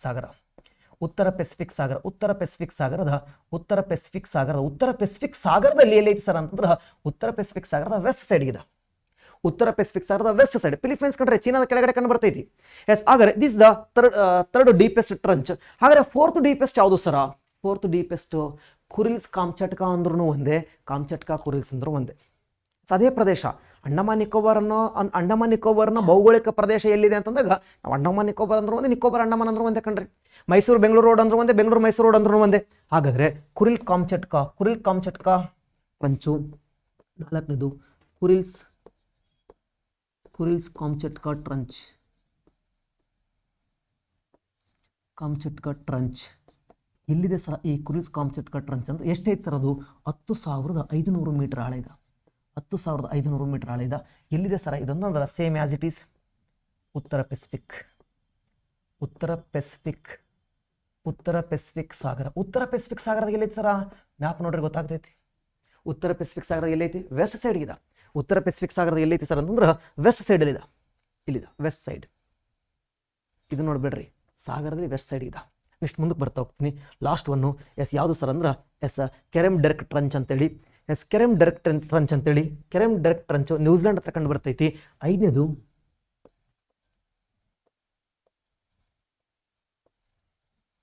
ಕೆರಮ್ ಡ್ರೆಕ್ ಡಿರ್ಕ್ ಟ್ರಂಚ್ ಇಲ್ಲಿ ಕಂಡು ಬರ್ತೈತಿ. ಎಷ್ಟೈತಿ ಸರ್ ಆಳ ಅಂದ್ರೆ 10,040 ಮೀಟರ್ ಆಳ ಇದೆ. 40 ಮೀಟರ್ ಆಳ ಇದೆ. ಎಲ್ಲಿದೆ ಸರ್ ಅದಂದ್ರೆ ಅದ್ರ ಇದು ದಕ್ಷಿಣ ಪೆಸಿಫಿಕ್ ಸಾಗರದಲ್ಲಿ ಕಂಡು ಬರ್ತೈತಿ. ದಕ್ಷಿಣ ಪೆಸಿಫಿಕ್ ಸಾಗರದಲ್ಲಿ ಕಂಡು ಬರ್ತೈತಿ. ದಕ್ಷಿಣ ಪೆಸಿಫಿಕ್ ಸಾಗರದಲ್ಲಿ ಕಂಡು ಬರ್ತೈತಿ. ಈಗ ಸುಮ್ಮನೆ ಯೋಚನೆ ಮಾಡಿ, ಅದರ ಅತ್ಯಂತ ಆಳವಾದ ಟ್ರಂಚ್ಗಳು ಯಾವ ಸಾಗರದ ಇದೆ ನೋಡ್ರಿ? ಪೆಸಿಫಿಕ್ ಸಾಗರ. ಅದರಲ್ಲೂ ಹೆಚ್ಚು ಟ್ರಂಚ್ಗಳು ಕಂಡು ಬರೋದು ಯಾವ ಸಾಗರದಲ್ಲಿ? ಉತ್ತರ ಪೆಸಿಫಿಕ್ ಸಾಗರದಲ್ಲಿ. ಟಾಪ್ 5 ಅಲ್ಲಿ 3 ಅಲ್ಲೇ ಇದಾವೆ ನೋಡ್ರಿ. ಇವು ಜಗತ್ತಿನ ಅತ್ಯಂತ ಆಳವಾದ ಟ್ರಂಚ್ಗಳು. ಎಸ್, ಜಗತ್ತಿನ ಅತ್ಯಂತ ಆಳವಾದ ಟ್ರಂಚ್ಗಳನ್ನು ಬರೆಸಿದೀವಿ. ಜಗತ್ತಿನ ಅತ್ಯಂತ ಆಳವಾದ ಟ್ರಂಚ್ಗಳು ಎಲ್ಲ ಪೆಸಿಫಿಕ್ ಸಾಗರದಾಗಿದ್ದಾವ. ಹಾಗಾದ್ರೆ ನೆಕ್ಸ್ಟ್ ಮುಂದಕ್ಕೆ ಬರ್ತಾ ಹೋಗೋಣ. ಈಗ ಸೊ ಆ ಸಾಗರಗಳ ಬಗ್ಗೆ ಏನೇನು ವೈಶಿಷ್ಟ್ಯತೆ ಇದೆ, ಆ ಸಾಗರ ಎಷ್ಟು ವಿಸ್ತೀರ್ಣ ಅದನ್ನು ಸ್ವಲ್ಪ ಗಮನಿಸ್ತಾ ಬರೋಣ. ಹಾಗಾದ್ರೆ ಮುಂದುವರೆದು ಮಾತಾಡ್ತಾ ಹೋಗೋಣ. ಎಸ್, ಹಾಗಾದ್ರೆ ಸೊ ಈಗ ನಾನು ಆರಂಭದ ತರಗತಿಯಲ್ಲಿ ವರ್ಲ್ಡ್ ಜಿಯೋಗ್ರಫಿ ಆರಂಭದ ತರಗತಿಯಲ್ಲಿ ನಾನು ನಿಮಗೆ ಸೊ ಪ್ರಪಂಚ ಎಷ್ಟು ದೊಡ್ಡದಿದೆ ಅಂತ ಹೇಳಿದ್ದ. ಪ್ರಪಂಚ ಎಷ್ಟು ದೊಡ್ಡದಿದೆ? 510 ದಶಲಕ್ಷ ಚದರ ಕಿಲೋಮೀಟರ್ ಅಂತ ಹೇಳಿದ್ದ. ಸೊ 510 ದಶಲಕ್ಷ ಚದರ ಕಿಲೋಮೀಟರ್ ಅಲ್ಲಿ 361 ದಶಲಕ್ಷ ಚದರ ಕಿಲೋಮೀಟರ್ ಜಲಭಾಗ ಇದೆ ಅಂತ ಹೇಳಿದ್ದೆ. ಸೊ ಪ್ರೀವಿಯಸ್ ವಿಡಿಯೋನ ನೋಡಿರ್ಬೇಕು ನೀವು. ಸೊ 510 ದಶಲಕ್ಷ ಚದರ ಕಿಲೋಮೀಟರ್ ಅಲ್ಲಿ 361 ದಶಲಕ್ಷ ಚದರ ಕಿಲೋಮೀಟರ್ ಅಥವಾ ಮಿಲಿಯನ್ ಕಿಲೋಮೀಟರ್, 361 ಮಿಲಿಯನ್ ಕಿಲೋಮೀಟರ್ ಜಲಭಾಗ ಇದೆ, ಸಾಗರಗಳು ಇದಾವ ಅಂತ ಹೇಳಿದ್ದೆ.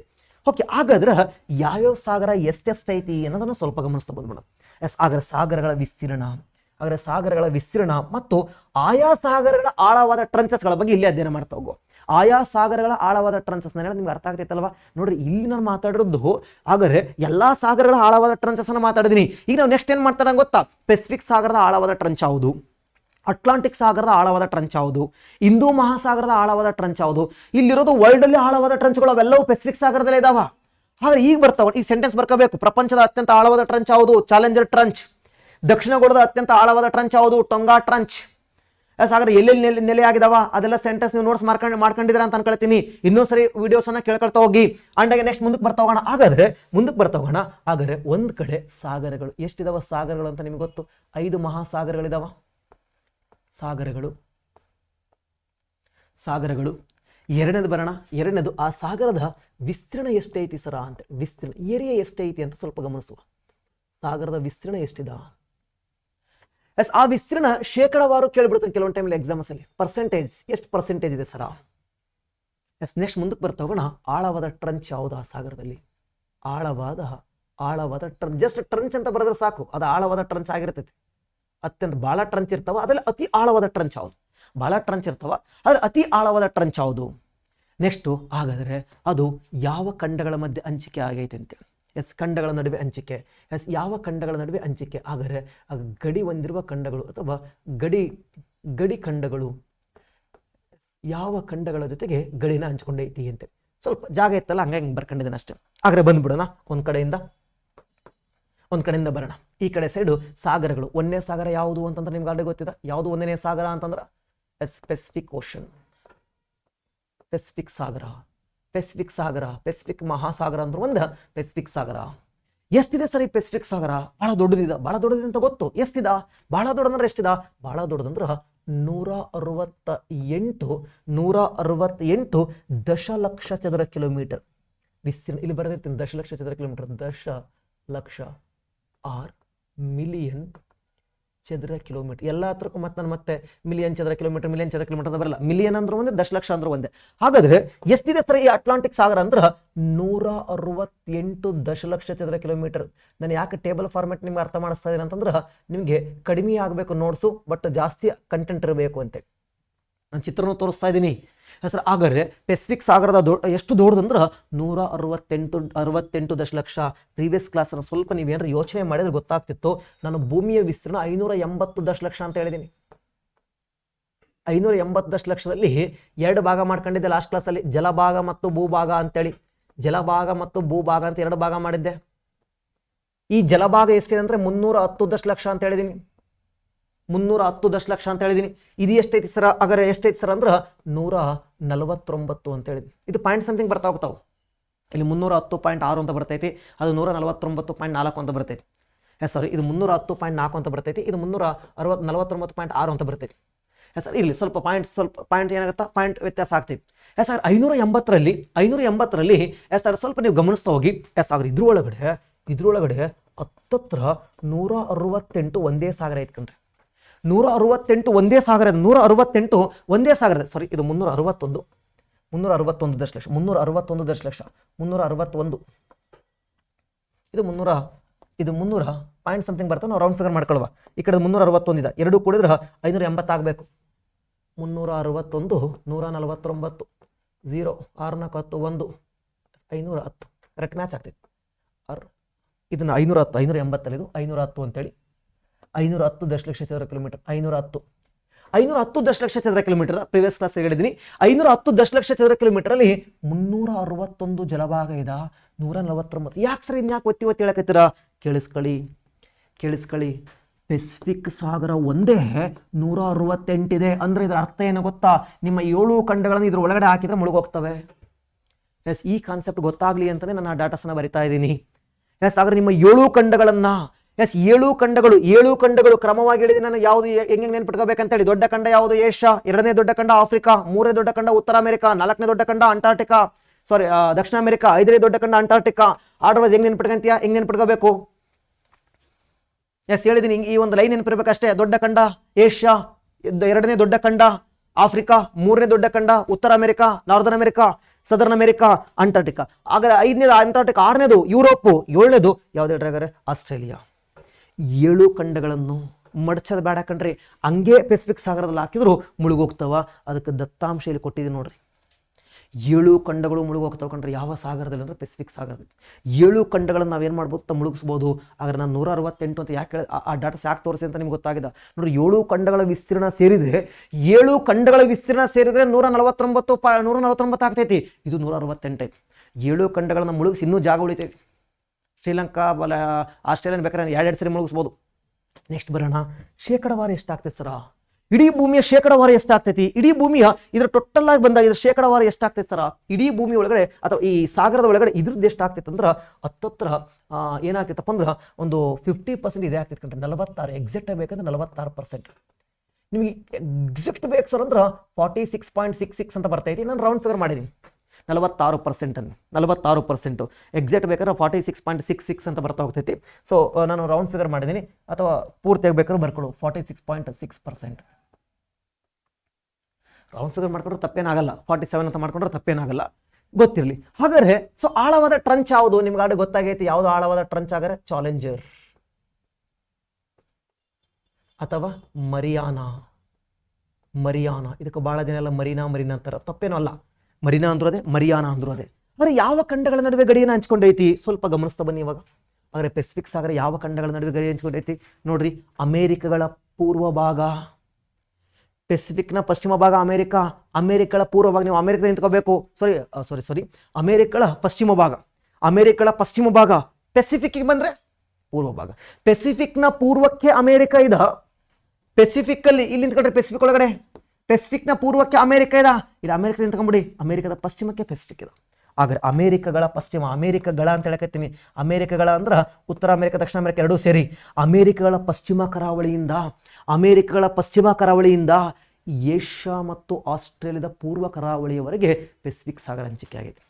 ಅಮೇರಿಕಗಳ ಪಶ್ಚಿಮ ಕರಾವಳಿಯಿಂದ ಏಷ್ಯಾ ಮತ್ತು ಆಸ್ಟ್ರೇಲಿಯಾದ ಪೂರ್ವ ಕರಾವಳಿಯವರೆಗೆ ಪೆಸಿಫಿಕ್ ಮಹಾಸಾಗರ ಏನಾಗಿದೆಪ್ಪ ಅಂದ್ರೆ ಹಂಚಿಕೆ ಆಗಿದೆ. ಎಸ್, ಅಮೇರಿಕಗಳ ಅಂದ್ರೆ 2 ಅಮೇರಿಕ ಅಂತ ಅರ್ಥ ಮಾಡ್ಕೊಂಡ್ಬಿಡ್ಬೇಕು ನೀವು. ಅಮೇರಿಕಗಳ ಪೂರ್ವ ತೀರದಿಂದ ಏಷ್ಯಾ ಮತ್ತು ಆಸ್ಟ್ರೇಲಿಯಾದ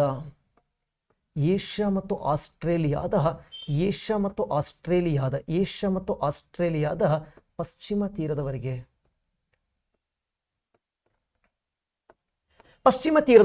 ಎಸ್ 4 ಖಂಡ ಇದಾವೆ. ಉತ್ತರ America, Dakshina America and Australia ಮತ್ತು ಇನ್ನೊಂದು ಯಾವ್ದಪ್ಪ ಅಂತಂದ್ರೆ ನಮ್ಮ ಏಷ್ಯಾ.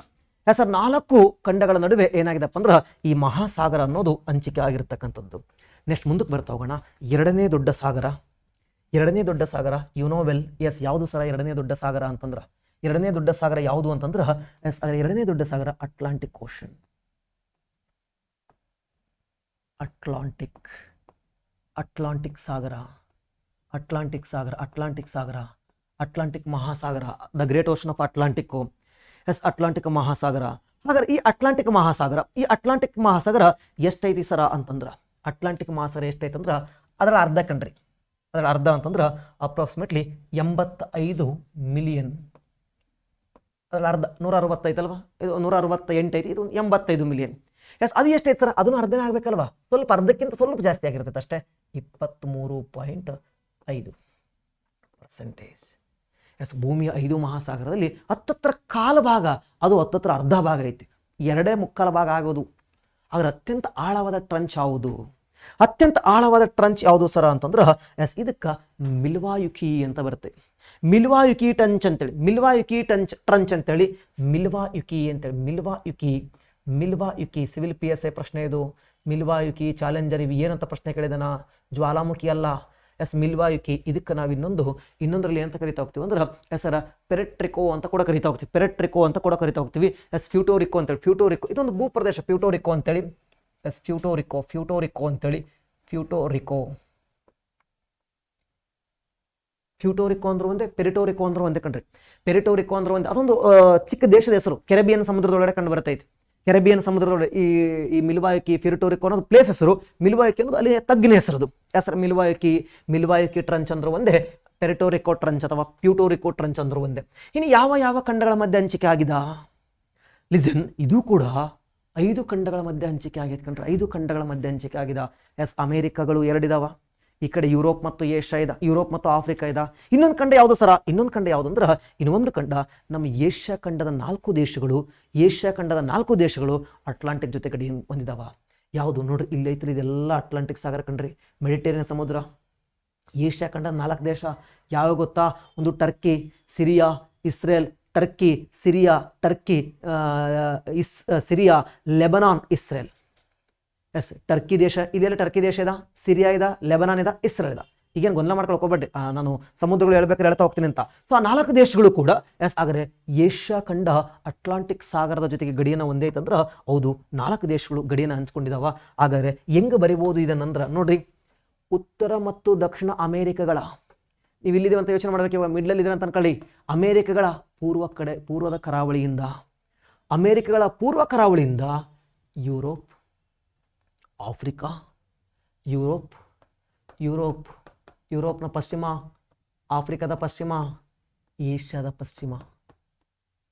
ಅಮೇರಿಕಗಳ ಪೂರ್ವ ಕರಾವಳಿಯಿಂದ ಯುರೋಪ್, ಆಫ್ರಿಕಾ ಮತ್ತು ಏಷ್ಯಾದ ಪಶ್ಚಿಮ ಕರಾವಳಿಯವರೆಗೆ ಎಸ್ ಹಂಚಿಕೆ ಆಗಿರುವ ಎಸ್ ಆಕಾರದ ಸಾಗರ ಐತಲ್ವಾ, ಅದೇ ಯಾವ ಸಾಗರ ಅಂತಂದ್ರೆ ದಟ್ ಈಸ್ ಅಟ್ಲಾಂಟಿಕ್ ಸಾಗರ. ಹಾಗಾದ್ರೆ ಸ್ವಲ್ಪ ಗಮನಿಸ್ತಾ ಬರೋಣ, ಯಾವ ಖಂಡಗಳ ಮಧ್ಯೆ ಹಂಚಿಕೆ ಆಗಿದೆ ಅಂದ್ರೆ ಅಮೇರಿಕಗಳ ಪೂರ್ವನ ಪಶ್ಚಿಮನ, ಅಮೇರಿಕಗಳ ಪಶ್ಚಿಮ ತೀರದಿಂದ, ಸಾರಿ ಇದನ್ನು ನಾನು ಸ್ವಲ್ಪ ಉಲ್ಟಾ ಬರೆದ್ಬಿಟ್ಟಿದ್ದೀನಿ, ಸ್ವಲ್ಪ ಇದು ಮಾಡ್ಕೊಳ್ಳಿ. ಎಸ್ ಇದು ಅಮೇರಿಕ ಹೆಂಗಿದೆ ಅಂತಂದ್ರೆ this is the west, this is the east. ಈ ಕಡೆ ಸೈಡ್ ಬರೋಣ, ಏಷ್ಯಾ ಇದೆ, ನಾವು ಹಿಂಗೆ ಇಮ್ಯಾಜಿನೇಷನ್ ಮಾಡ್ಕೊಳ್ಳೋಣ. This is the east, this is the west. ಇಲ್ಲಿ ಯುರೋಪ್ ಇದೆ, ಸಾರಿ ಆಫ್ರಿಕಾ ಇದೆ, this is the west, this is east. ಇಲ್ಲಿ ಒಂದೇ ಕಡೆ ಇದೆ, ಏನಾಗಿರೋದು ವೆಸ್ಟ್. ಹಿಂಗೆ ಬರ್ಕೊಂಬಿಡೋದು, ಈಸಿಯಾಗಿ ಗೊತ್ತಾಗ್ತೈತಿ. ಈ ಕಡೆ ಸೈಡ್ ಬಂದರೆ ಇದು ಈಸ್ಟು, ಇದು ವೆಸ್ಟ್. ಈ ಕಡೆ ಸೈಡ್ ಬಂದರೆ ಇದು ಈಸ್ಟು, ಇದು ವೆಸ್ಟು. ಈಗ ಸ್ವಲ್ಪ ನಮಗೆ ಭಾಳ ಈಸಿಯಾಗಿ ಅರ್ಥ ಆಗ್ಬಿಡ್ತೈತಿ. ಅಲ್ಲಿ ಸ್ವಲ್ಪ ನಾನು ಗೊಂದಲ ಮಾಡ್ಕೊಂಡಿದ್ದೀನಿ, ಸ್ವಲ್ಪ ಕ್ಲಾರಿಫೈ ಕೊಟ್ಟುಬಿಡ್ತೀನಿ. ಹಾಗಾದ್ರೆ ಅಮೇರಿಕ ಖಂಡಗಳ ವೆಸ್ಟಿಂದ ಏಷ್ಯಾ ಆಸ್ಟ್ರೇಲಿಯಾದ ಈಸ್ಟ್ವರೆಗೆ ಏನು ಹಂಚಿಕೆ ಆಗೈತೆ ಅಂತಂದ್ರೆ, ಏಷ್ಯಾ ಮತ್ತು ಆಸ್ಟ್ರೇಲಿಯಾ ಈಸ್ಟ್ವರೆಗೆ ಏನು ಹಂಚಿಕೆ ಆಗೈತೆ ಅಂತಂದ್ರೆ ಹಾಗಾದ್ರೆ ಪೆಸಿಫಿಕ್ ಸಾಗರ ಹಂಚಿಕೆ ಆಗಿರ್ತಕ್ಕಂಥ. ಇಲ್ಲಿ ಸ್ವಲ್ಪ ಉಲ್ಟಾ ಆಗಿದೆ, ನಾನು ಇನ್ನೊಂದ್ಸರಿ ಕ್ಲಾರಿಫಿಕೇಶನ್ ಕೊಟ್ಟುಬಿಡ್ತೀನಿ. ಅದು ಯಾಕೆ ಉಲ್ಟಾ ಆಯ್ತು ಅಂತ ಗೊತ್ತಾಗಲಿಲ್ಲ, ಇನ್ನೊಂದ್ಸರಿ ಕ್ಲಾರಿಫಿಕೇಶನ್ ಕೊಟ್ಟುಬಿಡ್ತೀನಿ. ಇಲ್ಲಿ ನಾನು ಈ ರೀತಿ ಡ್ರಾ ಮಾಡ್ಕೊಂಬಿಡಿ. ಡ್ರಾ ಅಂದ್ರೆ ಒಂದು ಇಮ್ಯಾಜಿನೇಷನ್ ಮಾಡ್ಕೊಳ್ಳಿ ಅಷ್ಟೇ, ಒಂದು ಇಮ್ಯಾಜಿನೇಷನ್ ಮಾಡ್ಕೊಳ್ಳಿ. ಅಮೇರಿಕಗಳ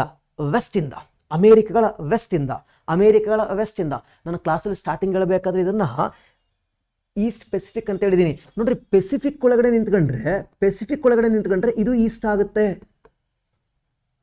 ಸ್ವಲ್ಪ ಗೊಂದಲ ಆಗ್ತೈತಿ. ಪೆಸಿಫಿಕ್ ಒಳಗಡೆ ನಿಂತ್ಕೊಂಡ್ರೆ ಇದು ಈಸ್ಟು, ಅಮೇರಿಕದೊಳಗಡೆ ನಿಂತ್ಕೊಂಡ್ರೆ ಇದು ವೆಸ್ಟ್. ನಾನು ಇನ್ನೂ ಸಿಂಪಲ್ ಹೇಳ್ತೀನಿ ನೋಡ್ರಿ. ನಾನು ಪೆಸಿಫಿಕ್ ಸಾಗರ ನಿಂತಿದ್ದೀನಾ, ಎಸ್ ಹಾಗಾದ್ರೆ ಈಗ ಸ್ವಲ್ಪ ಯೋಚನೆ ಮಾಡ್ರಿ. ಈ ವಾಟರ್ ಬಾಟ್ಲ್ ಇಲ್ಲೈತಲ್ವಾ, ಈಗ ಈ ವಾಟರ್ ಬಾಟ್ಲು ನನ್ನ ಪೂರ್ವಕ್ಕೆ ಐತಿ. ಎಸ್ ಈ ಕಡೆ ಅರುಣಾಚಲ ಪ್ರದೇಶ, ಈ ಕಡೆ ಗುಜರಾತು, ಎಸ್ ನನ್ನ ಪೂರ್ವಕ್ಕಿದೆ. ಎಸ್ ಈಗ ನಾನು ಈ ಕಡೆ ಸೈಡ್ ಬಂದ್ಬಿಡ್ತೀನಿ. ಈಗ ಈ ವಾಟರ್ ಬಾಟ್ಲ್ ನನ್ನ ಪಶ್ಚಿಮಕ್ಕೆ ಐತಿ, ಈ ವಾಟರ್ ಬಾಟ್ಲು ನನಗೆ ಏನಾಗಿದೆಪ್ಪ ಅಂದ್ರೆ ಪಶ್ಚಿಮಕ್ಕಿದ ಎಸ್, ಈ ಕಡೆ ಸೈಡ್ ನಿಂತರ ಅದು ಪೂರ್ವಕ್ಕೆ ಇರ್ತೈತಿ, ಈ ಕಡೆ ಸೈಡ್ ನಿಂತರ ಏನಾಗ್ತೈತೆ ಹಾಗಾದ್ರೆ ಪಶ್ಚಿಮಕ್ಕೆ ಆಗ್ತೈತಿ. Same as it is. ಹಾಗಾದರೆ ಈಗ ಬಂದ್ಬಿಡೋಣ, ಪೆಸಿಫಿಕ್ ಸಾಗರ ಅಮೇರಿಕಗಳ ವೆಸ್ಟಿಂದ ಏಷ್ಯಾ ಮತ್ತು ಆಸ್ಟ್ರೇಲಿಯಾದ ಈಸ್ಟ್ನವರೆಗೆ, ಏಷ್ಯಾ ಮತ್ತು ಆಸ್ಟ್ರೇಲಿಯಾದ ಪೂರ್ವ ಕರಾವಳಿಯವರೆಗೆ ಅಮೇರಿಕಗಳ ವೆಸ್ಟ್ ಅಂದರೆ ಪಶ್ಚಿಮ ತೀರದಿಂದ, ಅಮೇರಿಕಗಳ ಪಶ್ಚಿಮ ತೀರದಿಂದ ಏಷ್ಯಾ ಮತ್ತು ಆಸ್ಟ್ರೇಲಿಯಾದ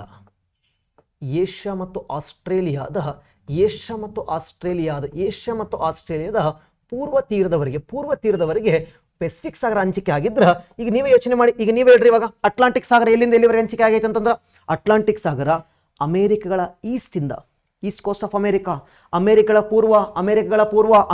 ಪೂರ್ವದಿಂದ ಯುರೋಪ್, ಆಫ್ರಿಕಾ, ಏಷ್ಯಾದ 4 ದೇಶ ಬರ್ತಾವ. ಹಾಗಾದ್ರೆ ಟರ್ಕಿ, ಸಿರಿಯಾ, ಲೆಬನಾನ್, ಇನ್ನೊಂದು ಇಸ್ರೇಲ್. ಹಾಗಾದ್ರೆ ಈ ಕಡೆ ಅಮೇರಿಕಗಳ ಪೂರ್ವದಿಂದ ಯುರೋಪ್, ಏಷ್ಯಾ, ಆಫ್ರಿಕಗಳ ಪಶ್ಚಿಮದವರೆಗೆ ಏನು ಹಂಚಿಕೆ ಆಗೈತಪ್ಪ ಅಂತಂದ್ರೆ ನಮ್ಮ ಹಾಗಾದ್ರೆ ಅಟ್ಲಾಂಟಿಕ್ ಸಾಗರ ಏನಾಗಿದೆ ಹಂಚಿಕೆ ಆಗಿರತಕ್ಕಂಥದ್ದು. ಎಸ್, ಅಮೇರಿಕಗಳ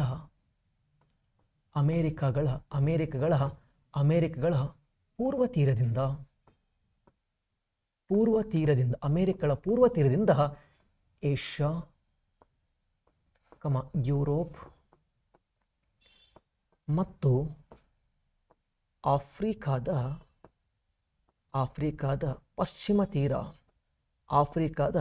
ಪಶ್ಚಿಮ ತೀರದವರೆಗೆ ಏನು ಹಂಚಿಕೆ ಆಗೈತಪ್ಪ ಅಂದ್ರೆ ಅಟ್ಲಾಂಟಿಕ್ ಸಾಗರ ಹಂಚಿಕೆ ಆಗಿದೆ. ಇದನ್ನ ನೀವು ಹಿಂಗೆ ಬ್ಯಾಟ್ ಮಾಡಬಾರ್ದು, ಆ ಚಿತ್ರ ನೆನ್ಪಿಟ್ಕೋಬೇಕು. ನೆಕ್ಸ್ಟ್ ಮುಂದಕ್ಕೆ ಬರ್ತಾ ಹೋಗೋಣ. 3ನೇ ದೊಡ್ಡ ಸಾಗರ ಯಾವುದು ಸರ್ ಅಂತಂದ್ರೆ ಯುನೋವೆಲ್ ಗ್ರೇಟ್ ಇಂಡಿಯನ್ ಓಷನ್, ಹಿಂದೂ ಮಹಾಸಾಗರ ಅಂತೆ. ಎಲ್ಲಿದೆ ಅಂತ ನಿಮಗೆಲ್ಲ ಭಾಳ ಚೆಂದ ಗೊತ್ತು. ಎಲ್ಲಿದ ಸರ್? ಇಂಡಿಯಾದ ಕೆಳಗಡೆ ಐತೆ, ಅದಕ್ಕೆ ಭಾರತೀಯ ಸಾಗರ ಅಂತ ಕರಿತಾ ಹೋಗ್ತಾರ. ಹಿಂದೂ ಮಹಾಸಾಗರ ಎಲ್ಲಿದೆ ಸರ್? ಕೆಳಗಡೆ ಇದೆ, ಭಾರತದ ಕೆಳಗಡೆ ಇದೆ. ಹಾಗಾದ್ರೆ ಎಷ್ಟು ದೊಡ್ಡದೈತೆ ಸರ್ ಇದು ಹಿಂದೂ ಮಹಾಸಾಗರ? ಎಷ್ಟು ದೊಡ್ಡದೈತೆ ಅಂದ್ರೆ 70 ಮಿಲಿಯನ್ ಚದರ ಕಿಲೋಮೀಟರ್. 70.3 ಅಂತ ಬರ್ತೈತಿ, 70 ಮಿಲಿಯನ್ ಚದರ ಕಿಲೋಮೀಟರ್ದ. ಸೊ ಎಷ್ಟು ಪರ್ಸೆಂಟೇಜ್ ಆಗ್ತೈತೆ ಸರ? 19.5% ಆಗ್ತೈತಿ, 19.5% ಆಗ್ತೈತಿ. ಅತ್ಯಂತ ಆಳವಾದ ಟ್ರಂಚ್ ಯಾವುದು ಸರ? ಸುಂಡಾ ಟ್ರಂಚ್. ಈ ಸುಂಡಾವನ್ನ ನಾವು ಜಾವಾ ಟ್ರಂಚ್ ಅಂತ ಕೂಡ ಕರಿತಾ ಹೋಗ್ತೀವಿ. ಜಾವಾ ಟ್ರಂಚ್ ಅಂದ್ರು ಒಂದೇ, ಸುಂಡಾ ಟ್ರಂಚ್ ಅಂದ್ರು ಒಂದೇ. ಸುಂಡಾ ಟ್ರಂಚ್ ಅಂದ್ರು ಒಂದೇ. ಯಾವ ಖಂಡಗಳ ಮಧ್ಯೆ ಹಂಚಿಕೆ ಆಗೈತಿ ಸರ್ ಅಂದ್ರೆ 3 ಖಂಡಗಳ ಮಧ್ಯೆ ಹಂಚಿಕೆ ಆಗೈತಿ. ಏಷ್ಯಾದ ದಕ್ಷಿಣದಲ್ಲಿ ನೋಡ್ರಿ, ಈಸ್ಟ್ ವೆಸ್ಟ್ ಐತಿ, ಬಟ್ ಸೌತು ಸರ್ ಇಂಡಿಯಾ ಅಲ್ವಾ? ಅದು India is a part of Asia ಅಲ್ವೇ? ಏಷ್ಯಾದ ದಕ್ಷಿಣದಲ್ಲಿ ಆಫ್ರಿಕಾದ ಪೂರ್ವ ಮತ್ತು ಆಸ್ಟ್ರೇಲಿಯಾದ ಪಶ್ಚಿಮಗಳ ನಡುವೆ ಹಂಚಿಕೆ ಆಗೈತಲ್ವಾ? ಇದನ್ನ ನಾವು ಯಾವ ಖಂಡ ಅಂತ ಕರಿತಾ ಹೋಗುತ್ತೆ, ಯಾವ ಸಾಗರ ಅಂತ ಕರಿತಾ ಹೋಗುತ್ತಾ? ಹಿಂದೂ ಮಹಾಸಾಗರ. ಕೆಳಗಡೆ ಅಂಟಾರ್ಟಿಕ್ ಕೌಂಟ್ ಮಾಡ್ಕೋಬೇಡಿ, ಇಲ್ಲೊಂದು ಸಾಗರ ಬರ್ತೈತಿ, ಇದು ಅಂಟಾರ್ಟಿಕ್ ಸಾಗರ ಅಂತೇಳಿ. ಅದು ಐಸ್ ಆಗಿರ್ತೈತೆ, ಅದಕ್ಕೆ ನಾನು ಬರೆದಿಲ್ಲ, ನಿಮ್ಗೆ ಕನ್ಫ್ಯೂಸ್ ಆಗ್ತೈತೆ ಅಂತೇಳಿ. ಸಾಗರ ಹಿಂದೂ ಮಹಾಸಾಗರ ಎಲ್ಲೈತಿ ಸರ್ ಅಂದ್ರೆ ಏಷ್ಯಾದ ದಕ್ಷಿಣದಲ್ಲಿ ಆಫ್ರಿಕಾದ ಪೂರ್ವ ಕರಾವಳಿ, ಆಸ್ಟ್ರೇಲಿಯಾದ ಪಶ್ಚಿಮ ಕರಾವಳಿಯ ಮಧ್ಯೆ, ಆಫ್ರಿಕಾದ ಪೂರ್ವ ಕರಾವಳಿ ಮತ್ತು ಆಸ್ಟ್ರೇಲಿಯಾದ ಪಶ್ಚಿಮ ಕರಾವಳಿಯ ಮಧ್ಯದಲ್ಲಿ. ಆದರೆ ಆಫ್ರಿಕಾದ ಪೂರ್ವ ಮತ್ತು ಆಸ್ಟ್ರೇಲಿಯಾದ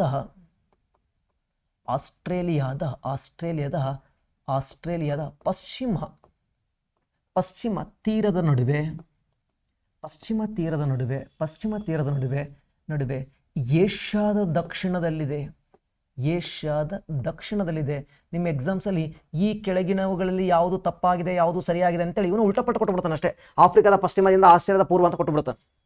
ಅದು ಸ್ವಲ್ಪ ಗೊಂದಲ ಆಗ್ತಿರ್ತೈತಿ. ಗೊಂದಲ ಆಗಬಾರ್ದು ಅಂದ್ರೆ ಸ್ವಲ್ಪ ಮ್ಯಾಪನ್ನು ಕಾನ್ಸಂಟ್ರೇಟ್ ಮಾಡ್ಕೊಳ್ತಾ ಹೋಗಿ. ಹಿಂಗೆ ಓದ್ಕೊಂಡ್ರೆ ಗೊಂದಲ ಆಗ್ತಿರ್ಕೊಂಡ್ರೆ, ಹಿಂಗೆ ಓದ್ಕೊಂಡ್ರೆ ಬಿಟ್ಟು ಓಡೋಬಿಡೋಣ, ದೇಶ ಬಿಟ್ಟು ಅಂತ ಅನಿಸ್ತಿರ್ತೈತಿ. ಅವಾಗ ನೀವೇನು ಮಾಡ್ಬೇಕು, ಹಿಂಗೆ ಓದ್ಕೋಬೇಕು. ಅವು ಸ್ವಲ್ಪ ಗೊಂದಲ ಆಗ್ತೈತಿ, ಒಂದಿನ ಸ್ವಲ್ಪ ಪ್ರಾಕ್ಟೀಸ್ ಮಾಡಿದ್ರೆ ಸರಿ ಹೋಗ್ತೈತಿ. ಓಕೆ, ನೆಕ್ಸ್ಟ್ ಈಗ ಬರೋಣ. 3 ಸಾಗರ ಗೊತ್ತಾಯ್ತು. ಇನ್ನು ಆರ್ಟಿಕ್ ಸಾಗರ 3 ಖಂಡಗಳ ಮೇಲ್ಗಡೆ ಅದನ್ನು ಸ್ವಲ್ಪ ನೋಡ್ಕೊಂಡ್ಬಿಡೋಣ. ಆದರೆ ಅಂಟಾರ್ಟಿಕ್ 4ನೇ ಸಾಗರ ಯಾವುದಪ್ಪ ಅಂದ್ರೆ ಅಂಟಾರ್ಟಿಕ್ ಸಾಗರ ಅಂದ್ರೂ ಒಂದೇ, ದಕ್ಷಿಣ ಸಾಗರ ಅಂದ್ರೂ ಒಂದೇ. 4ನೇ ಸಾಗರ ಅಂಟಾರ್ಟಿಕ್ ಸಾಗರ. 4ನೇ ಸಾಗರ ಅಂಟಾರ್ಟಿಕ್ ಸಾಗರ ಅಥವಾ ದಕ್ಷಿಣದ ಸಾಗರ ಅಂಟಾರ್ಟಿಕ್, ಆರ್ ದಕ್ಷಿಣದ ಸಾಗರ ಸೌತ್ ಓಷನ್. ದಕ್ಷಿಣ ಸಾಗರ. ಆದರೆ ಈ ದಕ್ಷಿಣ ಸಾಗರ ಎಷ್ಟು ದೊಡ್ಡದೈತಿ ಸರ? ನೋಡ್ರಿ, ಈ ದಕ್ಷಿಣ ಸಾಗರ ಎಷ್ಟು ದೊಡ್ಡದೈತಾರೆ? ಇಲ್ಲಿ ನಮಗೆ ಏನಾಗಿರ್ತಪ್ಪ ಅಂದ್ರೆ ಐಸ್ ಆಗಿರ್ತೈತಿ. ಇಲ್ಲಿ ನಮಗೆ ಪೂರ್ತಿ ಐಸಾಗಿರ್ತೈತಿ. ಎಕ್ಸಾಕ್ಟ್ ಆಗಿ ಇಷ್ಟು ಅಂತ ಹೇಳೋಕ್ಕಾಗಲ್ಲ, ಸರಾಸರಿ ಹೇಳ್ಬೋದು 22 ದಶಲಕ್ಷ ಚದರ ಕಿಲೋಮೀಟರ್ ಅಂತ. 22 ದಶಲಕ್ಷ ಚದರ ಕಿಲೋಮೀಟರು 6.1% ಇರ್ತೈತಿ. 6.1%, 22 ದಶಲಕ್ಷ ಚದರ ಕಿಲೋಮೀಟರ್ 6.1 ಇದೆ. ಆದರೆ ಇಲ್ಲೇ ಅತ್ಯಂತ ಆಳವಾದ ಟ್ರಂಚ್ ಯಾವುದು ಸರ್ ಅಂತಂದ್ರೆ ಸೌತ್ ಸ್ಯಾಂಡ್ವಿಚ್ ಅಂತೇಳಿ.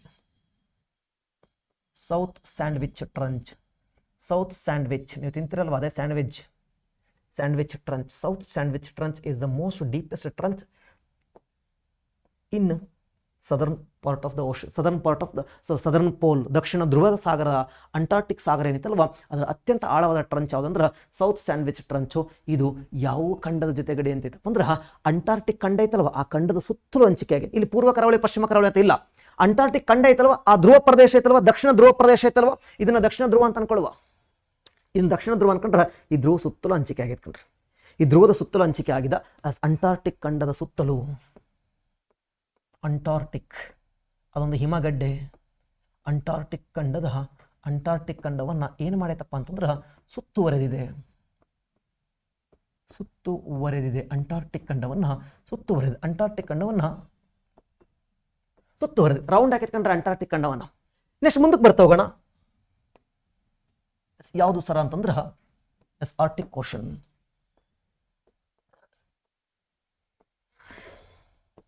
ಆರ್ಟಿಕ್ ಸಾಗರ ಇದನ್ನ ಬೇಕಾದ್ರೆ ನೀವು ಉತ್ತರ ಧ್ರುವೀಯ ಸಾಗರ ಅಂತ ಬೇಕಾದ್ರೆ ಕರ್ಕೋಬಹುದು, ಉತ್ತರ ಧ್ರುವೀಯ ಸಾಗರ ಅಂತ ಬೇಕಾದ್ರೆ ಕರ್ಕೋಬಹುದು. ಎಷ್ಟಿದೆ ಸರ ಇದು ಅಂತಂದ್ರೆ ಒಂದು 15 ದಶಲಕ್ಷ ಚದರ ಕಿಲೋಮೀಟರ್ ಅಥವಾ 15 ಮಿಲಿಯನ್ ಚದರ ಕಿಲೋಮೀಟರ್ ಅಂತ ಕರಿತಾ ಹೋಗ್ತೀವಿ. 15 ಮಿಲಿಯನ್ ಚದರ ಕಿಲೋಮೀಟರ್ ಅಂತ ಕರಿತಾ ಹೋಗ್ತೀವಿ. ಎಷ್ಟಾಗ್ತದೆ ಸರ ಇದು ಅಂತಂದ್ರೆ 4.3 ಆಗಬೇಕಲ್ವ ನಮಗೆ. 4.3% ಆಗ್ತೈತಿ. 4.3% ಆಗ್ತೈತಿ. 46, 23, 19 ಅಂಡ್ 6 + 1 4 + 3 ಆಗರೆ ಕರೆಕ್ಟ್ ಆಗ್ತೈತಿ. 100. ಇಲ್ಲಿ ಯಾವುದು ಸರ್ ಅತ್ಯಂತ ಆಳವಾಗಿರೋದಂದ್ರೆ ಮೆಲೋವಾ ಡೀಪ್ ಅಂತೇಳಿ. ಮೆಲೋವಾ ಡೀಪ್ ಅಂತ ಇದೆ. ಯಾವ ಖಂಡಗಳ ಮಧ್ಯೆ ಹಂಚಿಕೆ ಆಗೈತೆ ಸರ? ಯಾವ ಖಂಡಗಳ ಮಧ್ಯೆ ಹಂಚಿಕೆ ಆಗಿಲ್ಲ ಇದು. ಉತ್ತರ ಅಮೇರಿಕಾದ ನಾರ್ತ್, ಯುರೋಪ್ನ ನಾರ್ತು, ಏಷ್ಯಾದ ನಾರ್ತ್, 3 ಖಂಡಗಳ ನಾರ್ತಲ್ಲಿದೆ. ಉತ್ತರ ಅಮೇರಿಕಾ, ಯುರೋಪ್ ಮತ್ತು ಏಷ್ಯಾದ ಉತ್ತರ ಭಾಗ. ಯುರೋಪ್, ಏಷ್ಯಾ ಮತ್ತು ಉತ್ತರ ಅಮೇರಿಕಾದ ಉತ್ತರ ಅಮೇರಿಕಾದ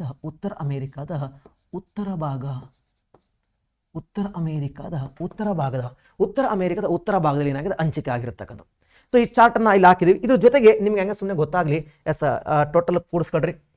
ಇದು ಎಷ್ಟಾಗ್ತೈತಪ್ಪ ಅಂತಂದ್ರೆ 100% ಆಗಲೇಬೇಕಲ್ವೇ. ಇದು 361 ಆಗ್ಬೋದು ನೋಡ್ರಿ ಅಪ್ರಾಕ್ಸಿಮೇಟ್ಲಿ.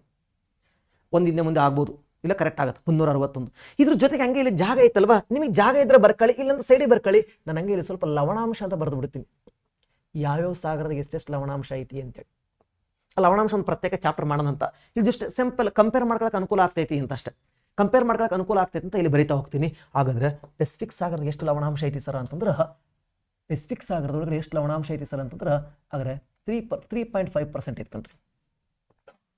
ಹಂಗಂದ್ರೆ ಏನು, ಸುಮ್ಮನೆ ಬರ್ಕೊಳ್ಳಿ. ನನ್ನ ಲವಣಾಂಶ ಸಾಗರದ ಲವಣಾಂಶ ಅಂತ ಪ್ರತ್ಯೇಕವಾಗಿ ಪಾಠ ಮಾಡ್ತೀನಿ ಅಂತ. 3.5% ಇದೆ. 3.5% ಇದೆ. ಅಂಡ್ ಅಗೇನು ಹಿಂದೂ ಮಹಾಸಾಗರದ ಕೂಡ 3.5% ಇದೆ.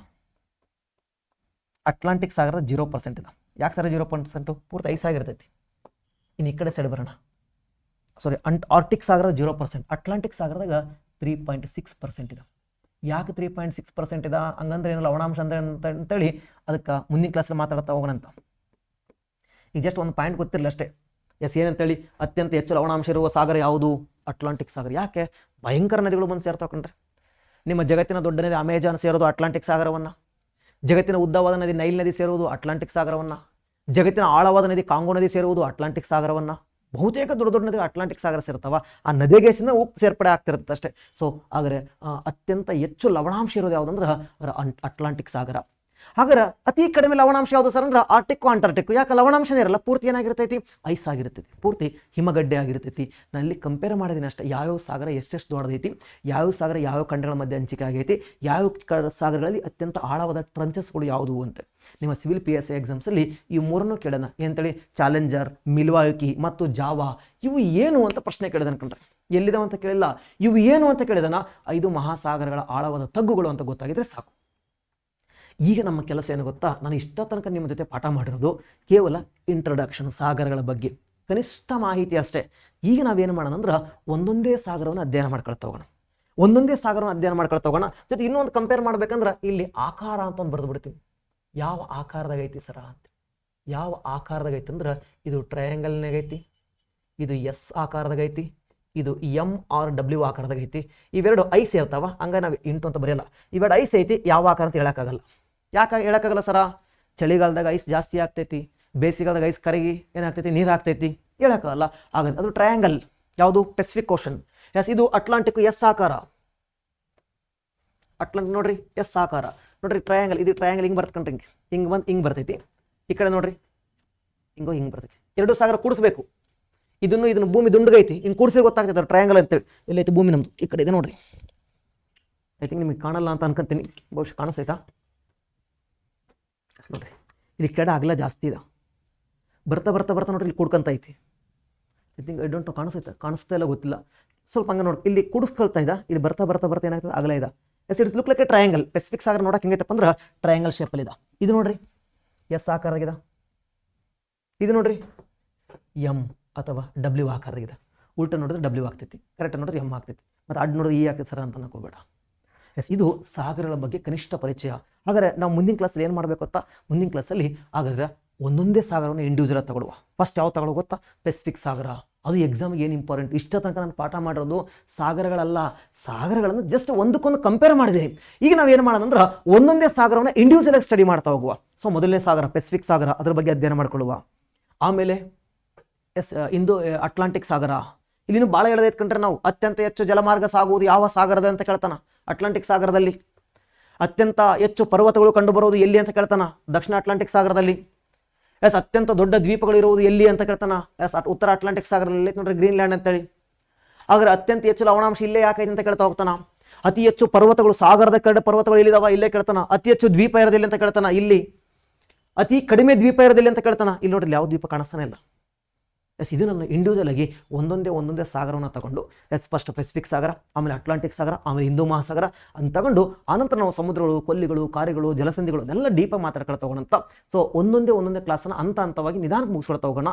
ಸೊ ನಿಮ್ಮ PSI ESI ಎಕ್ಸಾಮ್ ಅಂದರೆ ಸೆಪ್ಟೆಂಬರ್ ಒಳಗಡೆ ಆಲ್ಮೋಸ್ಟ್ ವರ್ಲ್ಡ್ ಜಿಯೋಗ್ರಫಿನ ಮ್ಯಾಕ್ಸಿಮಮ್ ಕವರ್ ಮಾಡ್ತಾ ಹೋಗೋಣ. ನಿಮಗೆ ಓದ್ಕೊಳ್ಳೋಕ್ಕೂ ಕೂಡ ಏನಾಗುತ್ತೆ, ಈಸಿ ಆಗುತ್ತೆ. ಅಂದರೆ ನ್ಯೂ ಕರೆಂಟ್ ಅಫೇರ್ಸ್ ಓದ್ಕೊಳ್ಳೋಕೆ ಕೂಡ ಏನಾಗುತ್ತೆ, ಈಸಿ ಆಗ್ತಾ ಹೋಗ್ತೈತಿ. ಹಿಂಗಾಗಿನೇ ನಾನು ಏನು ಮಾಡ್ತಾ ಹೋಗ್ತೀನಪ್ಪ ಅಂದ್ರೆ ಸ್ವಲ್ಪ ನಿಮಗೆ ಟೈಮ್ ಕೊಡ್ತಾ ಹೋಗ್ತೀನಿ. ರಿಪೀಟ್ ನೋಡಿ, ಒಂದೇ ವಿಡಿಯೋನ ಎರಡು ಸರಿ ನೋಡ್ತಾ ಹೋಗಿ, ಯಾಕಂದ್ರೆ ಸ್ವಲ್ಪ ಹೊಸ ಪದಗಳು ಹಿಂಗಾಗಿನೇ. ಸೊ ಇದನ್ನು ನಮ್ಮ ಚಾಪ್ಟರ್ ವೈಸ್ ಕ್ಲಾಸಸ್ಗಳು ನಿಮ್ಗೆ ಏನಾದರೂ ಬೇಕಾಗಿತ್ತು ಅಂತಂದರೆ ವಿದ್ಯಾಪೀಠ ಸ್ಟಡೀಸ್ ಆ್ಯಪ್ ಏನಿದೆ ಅಲ್ವಾ, ಸೊ ಆ ವಿದ್ಯಾಪೀಠ ಸ್ಟಡೀಸ್ ಆ್ಯಪಲ್ಲಿ ಹೋಗಿ ಆ ಆ್ಯಪನ್ನು ಡೌನ್ಲೋಡ್ ಮಾಡಿಕೊಂಡು ಕೆಳಗಡೆ ಡಿಸ್ಕ್ರಿಪ್ಷನ್ ಒಳಗಡೆ ಏನಿದೆಪ್ಪ ಅಂದ್ರೆ ವಿದ್ಯಾಪೀಠ ಸ್ಟಡೀಸ್ ಲಿಂಕ್ ಇದೆ. ಸೊ ಆ ಲಿಂಕನ್ನು ನೀವು ಕ್ಲಿಕ್ ಮಾಡ್ಕೊಂಡ್ರೆ ಆ್ಯಪನ್ನು ಇನ್ಸ್ಟಾಲ್ ಮಾಡ್ಕೋಬೋದು. ಅಲ್ಲಿ ಫೋನ್ ನಂಬರ್ನ ಹಾಕಿ OTPಯನ್ನು ತಗೊಂಡ್ರೆ ಲಾಗಿನ್ ಆಗ್ತೀರಾ. ಆಮೇಲೆ ಅದ್ರ ಒಳಗಡೆ ನಮಗೆ ಪ್ರಪಂಚದ ಭೂಗೋಳ ಶಾಸ್ತ್ರ ಅಂತ ಇದೆ, ಅದನ್ನು ನೀವು ಕ್ಲಿಕ್ ಮಾಡ್ಕೊಂಡ್ರೆ ಏನು ಮಾಡೋದು, ಅಲ್ಲಿ ಅಮೌಂಟನ್ನು ಪೇ ಮಾಡಿ ಈ ಕ್ಲಾಸನ್ನು ತಗೋಬೋದು. ನಿಮಗೆ ಚಾಪ್ಟರ್ ವೈಸ್ ಕ್ಲಾಸಸ್ಗಳು ಸಿಗ್ತಾ ಹೋಗ್ತಾವೆ. ಸೊ ಚಾಪ್ಟರ್ ವೈಸ್ ಕ್ಲಾಸಸ್ಗಳು ಏನಾಗ್ತಾ ಹೋಗ್ತಾವ, ಸಿಗ್ತಾ ಹೋಗ್ತಾವ. ಸೊ ಈಗ ತಗೊಳ್ಳೋರಿಗೆ ಸುಮಾರು ಒಂದು 5 ತಿಂಗಳ ತನಕ ವ್ಯಾಲಿಡಿಟಿ ಇರ್ತೈತಿ. ಸೊ ನೀವು ಎಷ್ಟು ಸಾರಿ ಬೇಕಾದ್ರೆ ಏನು ಮಾಡ್ಬೋದಪ್ಪ ಅಂದ್ರೆ ರಿಪೀಟ್ ಆಗಿ ಏನು ಮಾಡ್ಬೋದು, ನೋಡ್ಕೊಳ್ತಾ ಹೋಗ್ಬೋದು. ಸೊ ಇನ್ನೂ ಜಾಸ್ತಿ ವೀಡಿಯೋಸ್ಗಳು ಬೇಕು, ಇಂದಿನ ವೀಡಿಯೋಸ್ಗಳು ಅರ್ಥ ಆಗಬೇಕು ಸರ್, ನೆಕ್ಸ್ಟ್ ವೀಡಿಯೋಸ್ಗಳು ಬೇಕು ಅಂತಂದ್ರೆ ಸೊ ನೀವು ವಿದ್ಯಾಪೀಠ ಆ್ಯಪಲ್ಲಿ ಈ ಕ್ಲಾಸನ್ನು ಬೈ ಮಾಡ್ಬೋದು. Yes, thank you. ಮತ್ತೆ ಸಿಗುವ.